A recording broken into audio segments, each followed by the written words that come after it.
ಬ್ರಹ್ಮ ತಸ್ಮೈ ಶ್ರೀ ಗುರವೇ ನಮಃ. ಓಂ ಓಂ ನಾರಾಯಣ ನಾರಾಯಣ ನಾರಾಯಣ. ಸ್ವಲ್ಪ ಅಡ್ಜಸ್ಟ್ ಮಾಡ್ತೀನಿ.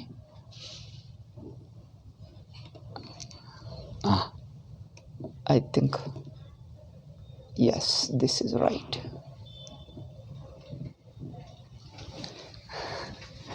ಅಂದರೆ ಈಗ ಇವತ್ತು ವಿಶುದ್ಧ ವೇದಾಂತ ಸಾರಣ ಥರ್ಸ್ಡೇ ಕರೆಕ್ಟ್, ಥರ್ಸ್ಡೇ ಫ್ರೈಡೇ, ಇವತ್ತು ಥರ್ಸ್ಡೇ ಕರೆಕ್ಟ್. ಸೊ ವಿಶುದ್ಧ ವೇದಾಂತ ಪರಿಭಾಷೆ, ಜೀವರ ಉತ್ಪತ್ತಿ ಈಗ 11ನೇ ಅಂಶದಲ್ಲಿ ಹೇಳ್ತಾ ಇದ್ದಾನೆ. ಕಿಂಚ ಅನೇಕ ಕರ್ತೃಭೋಕ್ತೃಶ್ರಿತಮಿದಂ ಜಗತ್ ಇತಿ ಸರ್ವೇಷಾಂ ನ ಪ್ರತ್ಯಕ್ಷಮೇತತ್. ಹಿಂದಿನ ಘಟ್ಟದಲ್ಲಿ ಈ ಜಗತ್ತಿನಲ್ಲಿ ಅನೇಕ ಕರ್ತೃಭೋಕ್ತೃ ಸಂಯುಕ್ತಸ್ಯ ಅನೇಕ ಕರ್ತೃಗಳು ಭೋಕ್ತೃಗಳಿದ್ದಾರೆ, ಅನೇಕ ಕರ್ತೃಭೋಕ್ತೃಗಳಿರುವಂಥದ್ದು ಜಗತ್ತು ಎಂದು ಹಿಂದೆ ಹೇಳಿದ್ದಾರೆ. ಈಗ ಅದೇ ವಿಷಯವನ್ನು ಎತ್ತಿ ಹೇಳ್ತಾ ಇದ್ದಾರೆ. ನಮ್ಮ ಎಲ್ಲರ ಅನುಭವದಲ್ಲೇ ಇದೆ. ಏನದು? ಅನೇಕ ಕರ್ತೃಭೋಕ್ತೃ ಸಂಯುಕ್ತಸ್ಯ, ಅನೇಕ ಕರ್ತೃಭೋಕ್ತೃಗಳು ಇದ್ದಾರೆ. ಜಗದಿತಿ ಸರ್ವೇಷಾಂನ ಪ್ರತ್ಯಕ್ಷಮೇತತ್, ಇದು ಎಲ್ಲರಿಗೂ ಕಂಡು ಬರುತ್ತಾನೆ ಇದೆ. ಏಕೆ? ನಾನೊಬ್ಬ ಜೀವ, ನನ್ನ ಹಾಗೆ ಮಿಕ್ಕ ಎಲ್ಲರೂ ಜೀವರೂ ಇದ್ದಾರೆ. ಕರ್ತೃಭೋಕ್ತೃ ರೂಪತ್ವಂ ಚ ಜ್ಞಾತೃತ್ವವದೇವ ಶರೀರೇಂದ್ರಿಯ ಮನಸ್ವಾಹಂ ಮಮಾಭಿಮಾನ ಕೃತಂ ಆಧ್ಯಾಸಿಕಮೇವೇತಿ ಅಧಿಗತಂ ಇತ್ಯತೋ ಬ್ರಹ್ಮಣ್ಯೇವ ಕರ್ತೃತ್ವ ಭೋಕ್ತೃತ್ವ ಲಕ್ಷಣಂ ಜೀವತ್ವಂ ಅವಿದ್ಯೆಯ ಕಲ್ಪಿತಮಿತ್ಯಪಿ ಪ್ರಾಪ್ನೋತಿ. ಈ ಉದ್ದ ವಾಕ್ಯಕ್ಕೆ ಅರ್ಥ ಏನಂದರೆ, ಜ್ಞಾತೃತ್ವವು ಹೇಗೆ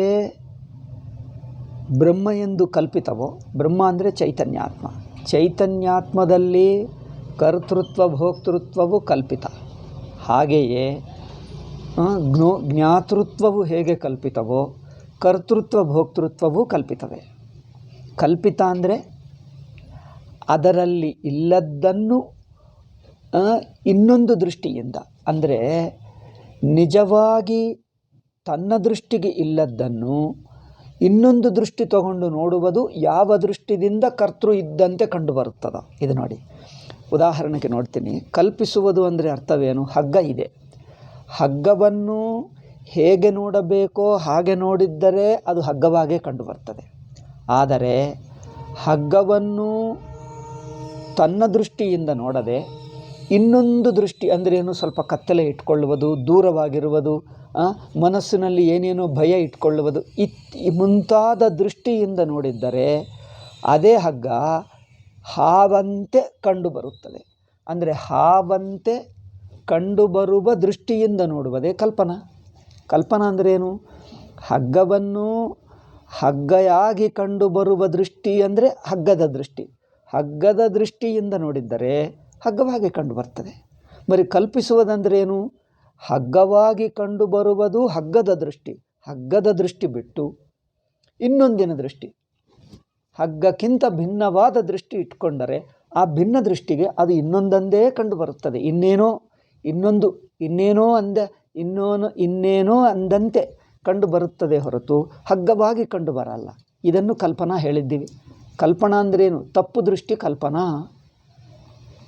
ಕಲ್ಪನಾ ಅಂದರೆ ನಾವು ಊಹಿಸ್ಕೊಂಡಿದ್ದೇವೆ ಎಂದಲ್ಲ, ನಮಗೆ ಕಂಡು ಬರುತ್ತಾ ಇದೆ. ಹೌದು, ಆ ಕಂಡು ಬರುವುದಾದರೆ ಹೇಗೆ? ಏಕೆ ಅಂದರೆ ಒಂದು ದೃಷ್ಟಿ, ಆ ತರಹ ಕಂಡುಬರುವ ಒಂದು ದೃಷ್ಟಿ ಇದೆ. ಆ ದೃಷ್ಟಿಯಿಂದ ಅದು ಹಾಗೇ ಕಂಡು ಬರ್ತದೆ. ಆ ದೃಷ್ಟಿ ಎಂಥದ್ದು? ವಸ್ತುವಿನ ನಿಜವಾದ ದೃಷ್ಟಿ ಅಲ್ಲ, ಅದನ್ನು ಬಿಟ್ಟಿರುವ ಇನ್ನೊಂದನೇ ದೃಷ್ಟಿ ಅಲ್ಲವೇ? ಹಗ್ಗವನ್ನು ಹಗ್ಗವಾಗಿ ನೋಡುವ ಅಂದರೆ ತನ್ನನ್ನು ತಾನಾಗಿ ನೋಡುವ ದೃಷ್ಟಿ ಒಂದು, ತನ್ನನ್ನು ಇನ್ನೊಂದು ಬಗೆಯಾಗಿ ಅಂದರೆ ತಾನು ಇರುವಕ್ಕಿಂತ ಭಿನ್ನ ಆ ಇನ್ನೊಂದು ದೃಷ್ಟಿಯಿಂದ ಆ ಇನ್ನೊಂದು ಬಗೆಯಾಗೆ ಕಂಡು ಬರ್ತಾನೆ. ಅದರಲ್ಲಿ ಏನು ತಪ್ಪೇನಿದೆ? ಅದನ್ನೇ ಅಧ್ಯಾಸ, ತಪ್ಪು ತಿಳುವಳಿಕೆ, ಕಲ್ಪನೆ ಎಂದು ಹೇಳಿದ್ದೇವೆ. ಜ್ಞಾತೃತ್ವವು ಕಲ್ಪನೆ. ಜ್ಞಾತೃತ್ವವು ಕಲ್ಪನಾ ಆಗುತ್ತದೆ ಅಂದರೆ ಅರ್ಥವೇನು? ಜ್ಞಾತೃತ್ವವದೇವ ಇಂದ್ರಿಯ ಮನಸ್ಸುಗಳು, ಇಂದ್ರಿಯಗಳು ತಿಳ್ಕೊಳ್ತವೆ, ಮನಸ್ಸು ಅದನ್ನು ವೃತ್ತಿ ಮಾಡ್ತದೆ, ಇದು ಎಂದು ಗೊತ್ತು ಮಾಡ್ತದೆ. ಹೀಗೆ ಇಂದ್ರಿಯ ಮನಸ್ಸುಗಳ ಅಭಿಮಾನದ ದೃಷ್ಟಿಯಿಂದ ನೋಡಿದ್ದರೆ ಯಾರನ್ನೂ? ಅರಿವನ್ನು. ಅರಿವನ್ನು ಅರಿವಾಗಿ ನೋಡುವಕ್ಕಿಂತ ಅರಿವನ್ನು ಇಂದ್ರಿಯಗಳನ್ನು ಸೇರಿಸಿ ಮನಸ್ಸನ್ನು ಸೇರಿಸಿ ಇಂದ್ರಿಯ ಮನಸ್ಸಿನ ಮೂಲಕ ನೋಡಿದ್ದರೆ ಜ್ಞಾತೃವಾಗಿ ಕಂಡುಬರ್ತಾನೆ. ಜ್ಞಾತೃವಂದೇನು? ಒಂದಾನೊಂದು ವಿಷಯವನ್ನೇ ತಿಳಿಯುವುದು ಜ್ಞಾತೃತ್ವ. ಒಂದಾನೊಂದು ವಿಷಯವನ್ನು ತಿಳಿಯುವುದು ಜ್ಞಾತೃತ್ವ. ಆ ಒಂದಾನೊಂದು ವಿಷಯದ ಶಬ್ದ ಸ್ಪರ್ಶ ರೂಪ ರಸ ಗಂಧ ದೇಶ ಕಾಲ ರೂಪವಾಗಿ ಇದು ಈ ಒಂದು ವಸ್ತು ನೋಡಬೇಕಂದ್ರೆ ಇದಕ್ಕೆ ಶಬ್ದ ಸ್ಪರ್ಶ ರೂಪ ರಸ, ಈ ಪುಸ್ತಕ ನೋಡಬೇಕಂದ್ರೆ ಶಬ್ದ ಸ್ಪರ್ಶ ರೂಪ ರಸ ಗಂಧಗಳಿವೆ ಅಲ್ಲವೇ? ಅಷ್ಟೇ ಅಲ್ಲ, ಇದು ಇಲ್ಲಿ ಎಂಬುದು ಒಂದು ಸ್ಥಾನ ಬುದ್ಧಿ ಇದೆ, ಈಗ ಎಂದು ಕಾಲ ಬುದ್ಧಿ ಇದೆ. ಅಂದರೆ ಇದು ವಸ್ತುವಾಗಿ ಕಂಡು ಬರಬೇಕಂದ್ರೆ, ಪುಸ್ತಕವಾಗಿ ಕಂಡು ಬರಬೇಕಂದ್ರೆ ಒಂದು ದೇಶ ಬೇಕು, ಇಷ್ಟು ಜಾಗ ಎಂದು ಬೇಕು, ಇಲ್ಲಿ ಎಂದು ದೇಶ ಬೇಕು, ಈಗ ಎಂದು ಕಾಲ ಬೇಕು, ಇಂಥದ್ದು ಎಂದು ಒಂದು ವಿಷಯ. ಅಂದ್ರೇನು? ಶಬ್ದ ಸ್ಪರ್ಶ ರೂಪ ರಸಗಂಧ. ಈ ತರಹ ರೂಪ ಇದೆ, ಈ ತರಹ ಬಣ್ಣ ಇದೆ, ಈ ತರಹ ಸ್ಪರ್ಶ ಇದೆ, ಈ ತರಹ ಹೊಡೆದರೆ ಶಬ್ದ ಆಗುತ್ತದೆ. ಇದು ನೋಡಿ, ಈ ತರಹ ಶಬ್ದ ಸ್ಪರ್ಶ, ಮುಟ್ಟಿದರೆ ಸ್ಪರ್ಶ, ರೂಪ ಕಣ್ಣಿಗೆ ಕಂಡು ಬರ್ತಾ ಇದೆ, ರೂಪ ರಸ ನಾಲಿಗೆಯಲ್ಲಿ ರುಚಿ ಗೊತ್ತಾಗ್ತದೆ, ವಾಸನ ಇಲ್ಲಿಟ್ಕೋ ವಾಸನ ಅಂದರೆ ಅಷ್ಟೇ ಅಲ್ಲ, ಇದಕ್ಕೆ ಒಂದು ಭಾರ. ಎತ್ತು ನೋಡಿದ್ದರೆ ಕೈ ಮೇಲೆ ಒಂದು ಭಾರ ಆಗುತ್ತದೆ, ಕೈಗೆ ಒತ್ತಡ ಆಗುತ್ತದೆ, ಒತ್ತಡದಿಂದ ಇದೇನೋ ಭಾರವಾಗಿದೆ ಅನಿಸುತ್ತದೆ, ಏನೋ ಇದನ್ನು ಎಳೆಯುತ್ತಾ ಇದೆ, ನಮ್ಮ ಕೈಗೆ ಮೇಲೆ ಒತ್ತಡ ಆಗುತ್ತದೆ, ಅದರಿಂದ ಇದಕ್ಕೆ ಭಾರ ಇದೆ. ಇದೇನು? ಪಂಚೇಂದ್ರಿಯ ಮೂಲಕವೇ ಅಲ್ಲವೇ? ಪಂಚೇಂದ್ರಿಯಗಳ ಮೂಲಕವೇ ಪುಸ್ತಕವಾಗಿ ಕಂಡುಬರುತ್ತಾ ಇದೆ. ಪುಸ್ತಕವಾಗಿ ಕಂಡು ಬರಬೇಕಂದ್ರೆ ಇಂದ್ರಿಯಗಳ ಮೂಲಕ, ಇಂದ್ರಿಯ ದೃಷ್ಟಿ ಇಟ್ಕೊಂಡರೆ ಅದು ಏನೋ ಬಣ್ಣಗಳಿದ್ದಂತೆ, ಶಬ್ದ ಇದ್ದಂತೆ, ರೂಪ ಇದ್ದಂತೆ, ಸ್ಪರ್ಶ ಇದ್ದಂತೆ ಎಲ್ಲ ಕಂಡು ಬರ್ತದೆ. ಅಷ್ಟೇ ಅಲ್ಲ, ಅದು ಇಲ್ಲಿ ಎಂಬುದು ದೇಶ ಬುದ್ಧಿ, ಈಗ ಎಂಬುದು ಕಾಲಬುದ್ಧಿ. ಅಂದರೆ ಇಂದ್ರಿಯಗಳ ಮೂಲಕ ಮನಸ್ಸಿನಲ್ಲಿ ತಿಳ್ಕೊಂಡರೆ ಅದು ಪುಸ್ತಕ ರೂಪವಾಗಿ ಕಂಡು ಬರ್ತದೆ. ಅದನ್ನು ನೋಡುವವನು ನಾನು ನೋಡ್ತಾ ಇದ್ದೇನೆ, ಇದನ್ನು ತಿಳಿಯುತ್ತಾ ಇದ್ದೇನೆ. ಆ ಇಂದ್ರಿಯಗಳಿಗೆ ನಾನು ಅಭಿಮಾನ ಪಟ್ಕೊಂಡು, ಇಂದ್ರಿಯ ಮನಸ್ಸಿನಲ್ಲಿ ಅಭಿಮಾನ ಪಟ್ಕೊಂಡು ನೋಡುವುದಾದರೆ ಒಂದಾನೊಂದು ದೇಶ, ಒಂದು ಕಾಲದಲ್ಲಿ ಒಂದು ಸಣ್ಣ ಸಣ್ಣ ವಸ್ತುಗಳು ಒಂದೊಂದು ಕಂಡು ಬರ್ತದೆ. ಆದರೆ ಹೀಗೆ ಇಂದ್ರಿಯಗಳಿಂದ ನೋಡಬೇಕಂದ್ರೆ ದೇಹ ಬರಲೇಬೇಕು. ಅದರಿಂದ ದೇಹೇಂದ್ರಿಯ ಮನಸ್ಸುಗಳ ಅಭಿಮಾನವಿಟ್ಕೊಂಡರೆ ಎರಡಾಗುತ್ತದೆ.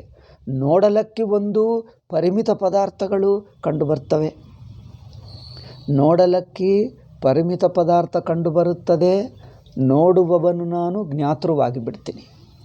ನಾನು ಜ್ಞಾತೃವಂದೇನು? ಒಂದಾನೊಂದನ್ನು ಇದು ಎಂದು ತಿಳಿಯುವವನು ಜ್ಞಾತೃ, ಇದು ಎಂದು ತಿಳಿಯುವವನು ಜ್ಞಾತೃ ಅಲ್ಲವೇ?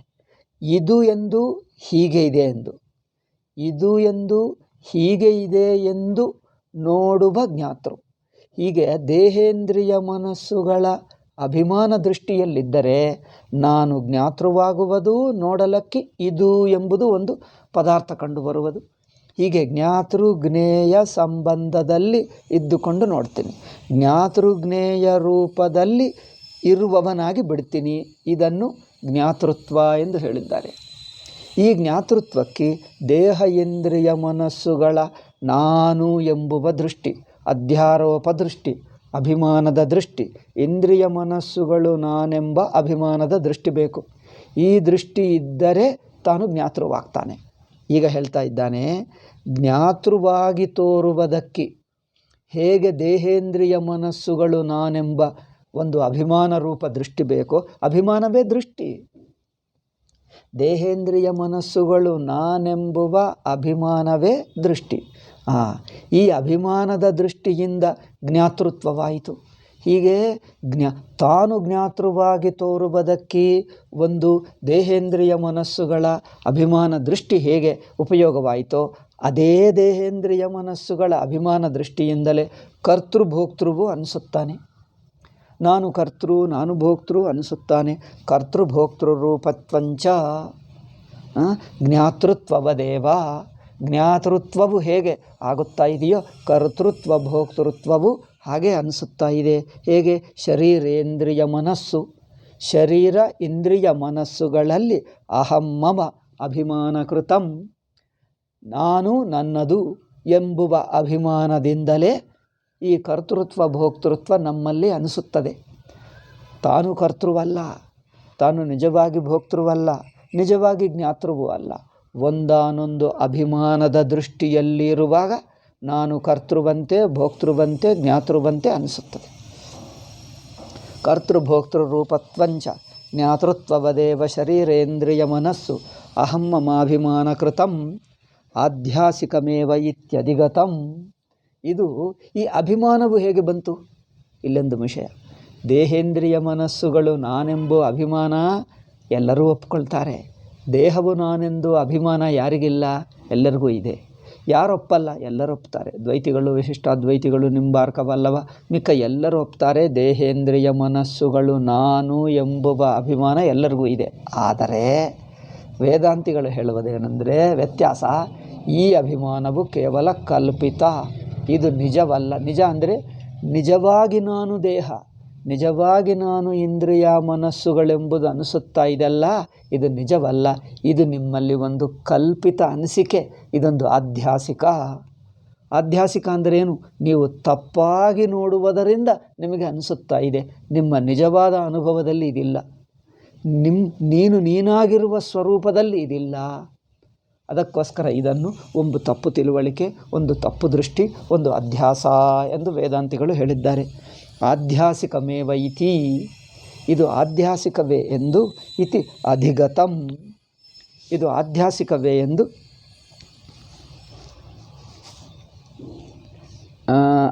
ಇದು ಆಧ್ಯಾಸಿಕವಾಗುವುದರಿಂದ ಅತಃ ಬ್ರಹ್ಮಣ್ಯೇವ ಕರ್ತೃತ್ವ ಭೋಕ್ತೃತ್ವ ಲಕ್ಷಣಂ ಜೀವತ್ವಂ ಅವಿದ್ಯೆಯ ಕಲ್ಪಿತಂ. ಇದು ಆಧ್ಯಾಸಿಕವು ಅಂದರೆ ಇದು ಆರೋಪ ಮಾಡಿರುವುದು, ಅಧ್ಯಾಸ ಮಾಡಿರುವುದರಿಂದ ತೋರುವುದು. ಆದ್ದರಿಂದ ಇದರಿಂದ ಏನು ತಾತ್ಪರ್ಯ ಉಂಟಾಗ್ತದೆ? ತನ್ನ ನಿಜ ಸ್ವರೂಪದಲ್ಲಿ ತಾನು ನಿಜವಾಗಿ ಹೇಗಿದ್ದಾನೋ ಆ ನಿಜ ಸ್ವರೂಪ ಅಂದರೆ ಬ್ರಹ್ಮ. ನಿಜ ಸ್ವರೂಪಕ್ಕೆ ಬ್ರಹ್ಮ ಎಂದು ಹೆಸರು ಅಲ್ಲವೇ? ತನ್ನ ನಿಜ ಸ್ವರೂಪದಲ್ಲಿ ಬ್ರಹ್ಮಣ್ಯೇವ ಜೀವತ್ವಂ ಅಂದರೆ ಜೀವ ಎಂಬುದು ಇನ್ನೊಬ್ಬರಲ್ಲ, ಅದೇ ಬ್ರಹ್ಮವನ್ನು ತಪ್ಪಾಗಿ ತಿಳಿಯುವುದರಿಂದ ಜೀವ ಅನಿಸುತ್ತದೆ. ಜೀವ ಒಬ್ಬನು ಬ್ರಹ್ಮ ಒಬ್ಬನು ಎಂದು ಎರಡಲ್ಲ, ಅದೇ ಬ್ರಹ್ಮವನ್ನು ಸರಿಯಾಗಿ ತಿಳಿಯುವುದೇ ಇರುವುದರಿಂದ ಅದನ್ನೇ ತಪ್ಪಾಗಿ ತಿಳಿಯುವ ದೃಷ್ಟಿಗೆ ಜೀವ ಎಂದು ಹೆಸರು. ತಪ್ಪಂದರೇನು? ಇರುವ ವಸ್ತುವು ಇದ್ದನ್ನು ಬಿಟ್ಟು ಇನ್ನೊಂದು ಬಗೆಯಾಗಿ ಅಲ್ಪವಾಗಿ ಸುಖ ದುಃಖಿಯಾಗಿ ಪರಿಮಿತವಾಗಿ ತೋರುವುದು. ಇರುವುದು ಒಂದು ಬಗೆ, ನಮಗೆ ಅನಿಸುವುದು ಇನ್ನೊಂದು ಬಗೆ. ಆ ಇನ್ನೊಂದು ಬಗೆಯಾಗಿರುವ ಅನಿಸಿಕೆಯಿಂದಲೇ ನಾನು ಒಬ್ಬ ಸಂಸಾರಿಯಾಗಿದ್ದೇನೆ. ಜೀವ ಅಂದರೆ ಏನು? ಒಬ್ಬ ವ್ಯಕ್ತಿಯಾಗಿದ್ದನಂತೆ, ಪರಿಮಿತವಾಗಿದ್ದನಂತೆ, ಸುಖ ದುಃಖಗಳಿಗೆ ಒಳಗಾಗುತ್ತಾ ಇದ್ದೀನಿ, ಜನ್ಮ ಮರಣಗಳಿಗೆ ಒಳಗಾಗುತ್ತಾ ಇದ್ದೀನಿ. ಹೀಗೆ ಜನ್ಮ ಮರಣಗಳಿಗೆ ಒಳಗಾಗ್ತಾ ಇದ್ದೀನಿ. ದೇಹೇಂದ್ರಿಯಗಳು ಕ್ಕೆ ಪರಿಮಿತವಾಗಿದ್ದೀನಿ. ಜ್ವರ ಬರುತ್ತದೆ, ರೋಗ ಬರುತ್ತದೆ, ಹಸಿವು ಬಾಯಾರಿಕೆ ಆಗುತ್ತದೆ, ಭಯ ಇರುತ್ತದೆ, ದುಃಖ ಇರುತ್ತದೆ. ಅಯ್ಯೋ ನನಗದಿಲ್ಲ ಇದಿಲ್ಲ ಎಂದು ಚಿಂತೆ ಇರುತ್ತದೆ. ಪಡ್ಕೊಂಡರೆ ಸಂಭ್ರಮ ಆಗ್ತದೆ, ಇಲ್ಲದಿದ್ದರೆ ಅಯ್ಯೋ ಇಲ್ಲ ಎಂದು ಬೇಜಾರಾಗ್ತದೆ. ಅಂದರೆ ಹರ್ಷ ವಿಷಾದ ಸುಖ ದುಃಖ ಹಸಿವು ಬಾಯಾರಿಕಾದಿಗಳು ಉಳ್ಳವನು, ಜನ್ಮ ಮರಣಗಳುಳ್ಳವನು. ಹುಟ್ಟಿದ್ದೇನೆ ಎಂದು ಗೊತ್ತು ನನಗೆ, ಸತ್ತು ಹೋಗ್ತೇನೆ ಎಂದು ಸತ್ತು ಹೋಗುವುದು ಗೊತ್ತಿಲ್ಲ, ಸತ್ತು ಹೋಗುವ ಭಯ ಮಾತ್ರ ಇದೆ. ಮರಣದ ಭಯ ಇದೆ ಅಲ್ಲವೇ? ಮರಣದ ಭಯ ಇದೆ. ಇದು ಸಂಸಾರಿ. ಅಂದರೆ ಈ ಸಂಸಾರಿತ್ವ ಎಂದು ಸಂಸಾರಿ ಎಂದು ನನಗೆ ಅನಿಸುತ್ತಾ ಇದಲ್ಲ, ಈ ಸಂಸಾರಿ ಭಾವ ನಾನು ನಿಜವಾಗಿದ್ದೀನೋ ಅಲ್ಲ, ಇದು ಅವಿದ್ಯೆಯ ಕಲ್ಪಿತಂ. ನಿಮ್ಮನ್ನು ನೀವು ಸರಿಯಾಗಿ ಗಮನಿಸಿ, ಸರಿಯಾಗಿ ಯೋಚನೆ ಮಾಡಿ, ಸರಿಯಾಗಿ ನೋಡಿ ತಿಳ್ಕೊಂಡಿಲ್ಲ.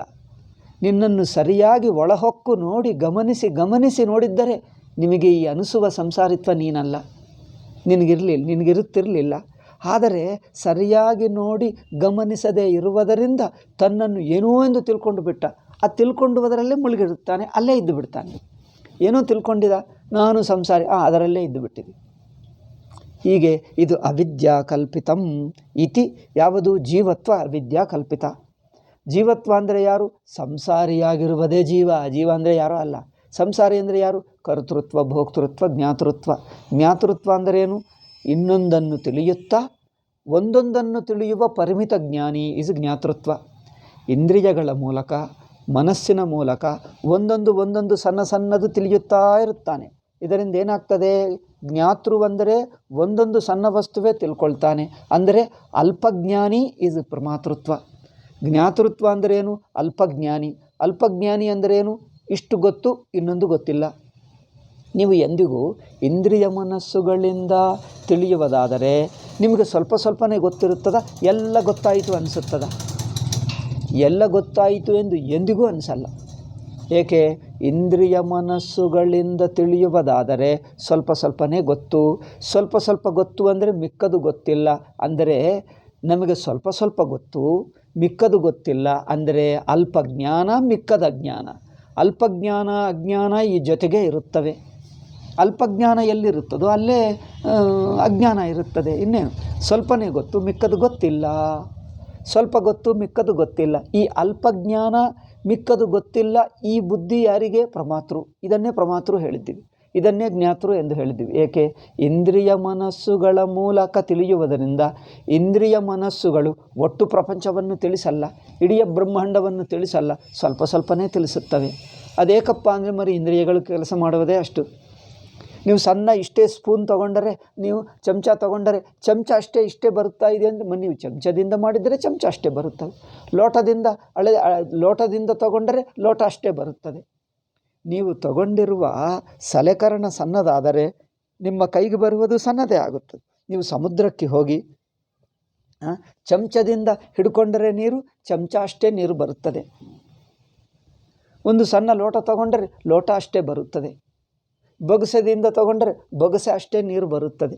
ಅಂದರೆ ನೀವು ಬಳಸುವ ದೇಹೇಂದ್ರಿಯ ಮನಸ್ಸುಗಳನ್ನು ನಾನು ಇದು ಎಂದು ಇಟ್ಕೊಂಡು ಅದರ ಮೂಲಕ ನೋಡಿದ್ದರೆ ಇಂದ್ರಿಯಗಳು ಒಂದು ದೇಶದಲ್ಲಿ ಕಾಲದಲ್ಲಿರುವ ಇದು ಇಲ್ಲಿ ಇಷ್ಟಿಷ್ಟೇ ನೋಡುತ್ತದೆ. ಇಡೀ ದೂರಕ್ಕೆ 1 ಕಿಲೋಮೀಟ್ರ್ ದೂರ ವಸ್ತು ನೋಡಲ್ಲ. ಕಿಲೋಮೀಟ್ರ್ ದೂರ ವಸ್ತು ಅದಕ್ಕೇನು ಕಂಡು ಬರ್ತದೆ? ಇಲ್ಲಿವರೆಗೆ ಕಂಡು ಬರ್ತದೆ ಅಷ್ಟೇ. ಇಷ್ಟು ದಾಟಿಬಿಟ್ರೆ ಹೋಗಲ್ಲ, ಕಂಡೇ ಬರಲ್ಲ. ಕಣ್ಣಿನ ಶಕ್ತಿಯೇ ಇಲ್ಲ. ಅಂದರೆ ಇಂದ್ರಿಯ ಮನಸ್ಸುಗಳಿಂದ ಸ್ವಲ್ಪವನ್ನೇ ತಿಳ್ಕೊಳ್ತಾನೆ. ಅದರಿಂದ ಏನಾಗ್ತದೆ? ಇನ್ನು ತಿಳಿಯಲಿಲ್ಲ, ಪೂರ್ತಿಯಾಗಿ ತಿಳಿಯಲಿಲ್ಲ ಎಂದು ಹಾಗೆ ಇದ್ದು ಬಿಡ್ತದೆ. ಎಷ್ಟೇ ತಿಳ್ಕೊ, ಇಷ್ಟೇ ತಿಳಿಯಿತು, ಮಿಕ್ಕದು ಗೊತ್ತಿಲ್ಲ. ಇಷ್ಟೇ ತಿಳಿಯಿತು, ಮಿಕ್ಕದು ಗೊತ್ತಿಲ್ಲ. ಇಷ್ಟೇ ತಿಳಿಯಿತು, ಎಷ್ಟೇ ತಿಳ್ಕೊ. ಎಷ್ಟು ತಿಳ್ಕೊಂಡರು ಸ್ವಲ್ಪ ಗೊತ್ತಾಯಿತು, ಇನ್ನೂ ಗೊತ್ತಿಲ್ಲ. ಸ್ವಲ್ಪ ಗೊತ್ತಾಯಿತು, ಇನ್ನೂ ಗೊತ್ತಿಲ್ಲ. ಸ್ವಲ್ಪ ಗೊತ್ತಾಯಿತು, ಇನ್ನೂ ಇದು ಒಂದೇ ಇರುತ್ತದೆ. ಇದು ಮಾತ್ರ ಬದಲಾಯಿಸಲ್ಲ. ಜೀವನಾಗಿರುವವರೆಗೂ ಇದು ಇದ್ದೇ ಇರುತ್ತದೆ, ಹೀಗೆ ಇರುತ್ತದೆ. ಸ್ವಲ್ಪ ನೋಡ್ತಾ ಇದ್ದೀನಿ, ಮಿಕ್ಕ ಗೊತ್ತಿಲ್ಲ. ಅಂದರೆ ಅಲ್ಪಜ್ಞಾನ, ಮಿಕ್ಕದ ಜ್ಞಾನ, ಈ ಸ್ಥಿತಿ ಜ್ಞಾತೃತ್ವ ಸ್ಥಿತಿ. ಜೀವಭಾವ ಅಂದ್ರೇನು? ಜ್ಞಾತೃತ್ವ ಅಂದ್ರೇನಿವ? ಈ ಸ್ಥಿತಿ. ಸ್ವಲ್ಪ ಗೊತ್ತು, ಮಿಕ್ಕದು ಗೊತ್ತಿಲ್ಲ. ಎಷ್ಟೇ ತಿಳ್ಕೊ, ಈ ಸ್ಥಿತಿ ಬದಲಾಯಿಸ್ತದೆ ನೋಡಿ. ನೀವು ತುಂಬ ಪ್ರಪಂಚವೆಲ್ಲ ತಿರುಗಿ ಬನ್ನಿ, ಸ್ವಲ್ಪ ಗೊತ್ತು, ಇನ್ನೂ ಗೊತ್ತಿಲ್ಲ. ಇಷ್ಟೇ ಇರುತ್ತದ? ಎಲ್ಲ ಗೊತ್ತಾಗ್ಬಿಟ್ಟಿತ್ತಲ್ಲ, ಈಗ ಇನ್ನೇನು ಉಳಿಯಲಿಲ್ಲ ಎಂದು ಹೇಳ್ತಾರೆ. ಯಾರು ಹೇಳೋಕ್ಕಾಗಲ್ಲ. ಏಕೆ? ಅಲ್ಪಜ್ಞತಾ, ಅಜ್ಞಾನ, ಇದೇ ಪ್ರಮಾತೃತ್ವ. ನಾನು ಪ್ರಮಾತೃವಾಗಿದ್ದೇನೆ, ಜ್ಞಾತೃವಾಗಿದ್ದೇನೆ ಅಂದರೆ ಇಂದ್ರಿಯ ಮನಸ್ಸಿನಗಳ ಮೂಲಕ. ಇಂದ್ರಿಯ ಮನಸ್ಸಿನಗಳ ಮೂಲಕ ಅಂದರೆ ಸ್ವಲ್ಪ ಗೊತ್ತು, ಮಿಕ್ಕದು ಗೊತ್ತಿಲ್ಲ. ಆದ್ದರಿಂದ ಜ್ಞಾತೃವಾಗಿರುವುದೇ ಪರಿಮಿತ ಬುದ್ಧಿ, ಇದೇ ಸಂಸಾರಿ. ಈ ಜ್ಞಾತೃತ್ವವು ಹೇಗೆ ಸಂಸಾರಿಯೋ ಕರ್ತೃತ್ವ ಭೋಕ್ತೃ ಅಷ್ಟೇ. ನೀವು ಕರ್ತೃವಾಗಿ ಎಷ್ಟು ಕೆಲಸಗಳು ಮಾಡ್ತೀರಿ ನೋಡಿ. ಯಾವುದೋ ಒಂದು ಸ್ವಲ್ಪ ಒಂದೊಂದು ಮಾಡ್ತಾ ಇರ್ತೀರಿ. ಇಡೀ ಪ್ರಪಂಚವು ಮಾಡತಕ್ಕದ್ದೆಲ್ಲ ಮಾಡಿಬಿಟ್ಟೆ ಅನಿಸುತ್ತದೆ. ಸ್ವಲ್ಪ ಮಾಡಿದ್ದೇನೆ, ಇನ್ನೂ ಮಾಡಬೇಕು, ಇನ್ನೂ ಮಾಡ್ತಾ ಇದ್ದೆ. ಎಷ್ಟು ಮಾಡಿದ್ದರೂ ಮಾಡುವುದು ಮುಗಿಯುವುದೇ ಅಲ್ಲ. ನೀವು ಹುಟ್ಟಿದನಿಂದ ಇಷ್ಟುವರೆಗೆ ಎಷ್ಟು ಕೆಲಸಗಳು ಮಾಡಿದ್ದೀರಿ? ಎಲ್ಲ ಕೆಲಸಗಳು ಮುಗೀತು ಎಂದು ಒಂದು ದಿವಸ ಆದರೆ ಅನಿಸಿತಾ? ಇನ್ನೂ ಏನೋ ಮಾಡಬೇಕು ಒಳಗಿನಿಂದ ತಳ್ಳುತ್ತದೆ, ಏನೋ ಮಾಡಿಸುತ್ತಾನೆ ಇರ್ತದೆ. ಯಾವಾಗ ಮುಗಿಯುತ್ತಪ್ಪ ಈ ಕೆಲಸಗಳು? ಯಾವಾಗ ಪೂರ್ತಿ ಕೆಲಸ ಮುಗಿದು ಬಿಟ್ಟಿದ್ದೆ, ಇನ್ನು ಮೇಲೆ ಯಾವ ಕೆಲಸನೇ ಇಲ್ಲ, ಈಗ ನನಗೆ ನಿಶ್ಚಿಂತವಾಗಿದ್ದೇನೆಂದು ಯಾರಿಗಾದರೂ ಅನಿಸುತ್ತದೆ?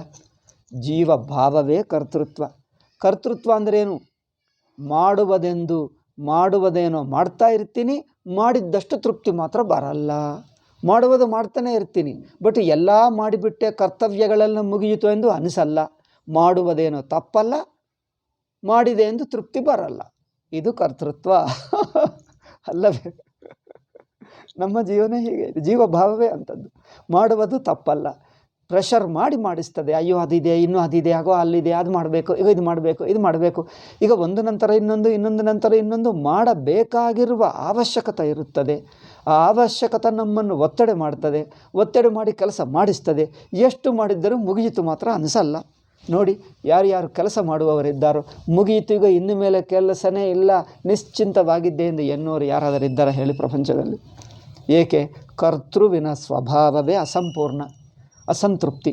ತೃಪ್ತಿ ಇಲ್ಲದಿರುವುದರಿಂದಲೇ ಏನೋ ಮಾಡಬೇಕೆಂದು ಒತ್ತಡದಿಂದ ಮಾಡ್ತಾ ಇದ್ದಾನೆ. ಆಸೆ ಮಾಡಿಸ್ತದೆ, ಆಸೆ ಮಾಡಿಸ್ತದೆ, ಏನೋ ಬೇಕು ಬೇಕು ಬೇಕು ಬೇಕೆಂದು ಮಾಡಿಸ್ತಾನೆ ಇರುತ್ತದೆ.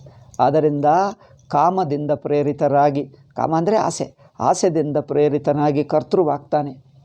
ಕರ್ತೃವಾಗಿದ್ದರೆ ಕರ್ಮ ಮಾಡುವುದೇನೋ ತಪ್ಪಲ್ಲ, ನಿಮ್ಮನ್ನು ಒತ್ತಡ ಮಾಡಿ ಮಾಡಿ ಮಾಡಿ ಕೆಲಸ ಮಾಡಿಸ್ತದೆ. ಎಷ್ಟು ಮಾಡಿದ್ದರೂ ಮುಗಿಯಿತಪ್ಪ ಎಂದು ಅನಿಸಲ್ಲ. ಈಗ ಮಾಡುವಾಗ ಮಾಡಿಸ್ತಾನೆ ಇರ್ತದೆ, ಮಾಡುವಾಗ ಮಾಡಿಸ್ತಾನೆ. ನೋಡಿ, ನೀರು ಹರಿಯುತ್ತದೆ ಅಂದರೆ ಎಷ್ಟೊತ್ತು ಹರಿಯುತ್ತದೆ? ನಾವು ಹಾಕಿದ್ದು ನೀರಿನಿಂದ ಹಾಕಿದ್ವಿ, ಅಯ್ಯೋ ನೀರು ಹರಿಯುತ್ತಾ ಇದೆ, ಹರಿಯುತ್ತಾ, ಹೌದು. ನೀರು ಎಷ್ಟೊತ್ತು ಹರಿಯುತ್ತದೆ? ಎಷ್ಟೊತ್ತೇನೋ ಅದರ ಸ್ವಭಾವವೇ ಹರಿಯೋದು. ಅದು ಜಾಗ ಸಿಕ್ಕಿದ್ದರೆ ಹರಿಯುತ್ತಾನೆ. ಅದಕ್ಕೆ ಜಾಗ ಸಿಗಲಿಲ್ಲ ಅಂದರೆ ನಿಂತು ಹೋಗ್ತದೆ ಹೊರತು, ಜಾಗ ಸಿಕ್ಕಿದ್ದರೆ ಸುಮ್ಮನೆ ಕೂತಿರ್ತದಾ? ಅಮ್ಮೋ, ಅದು ಹರಿಯುತ್ತಾನೆ ಇರ್ತದೆ, ಹರಿಯುತ್ತಾನೆ ಇರ್ತದೆ. ಇನ್ನೂ ಅದರ ಸ್ವಭಾವವೇ ಹರಿಯೋದು. ಗಾಳಿ ಸುಮ್ಮನೆ ಕೂತಿರಲ್ಲ, ಅದೇನು ಬೀಸುತ್ತಾನೆ ಇರ್ತದೆ, ಬೀಸುತ್ತಾನೆ. ನೀವು ಏನೇ ಮಾಡು ಅದು ಸುಮ್ಮನೆ ಇರುವುದೇ ಇಲ್ಲ, ಅದರ ಸ್ವಭಾವವೇ ಬೀಸುತ್ತಾ ಇರುವುದು.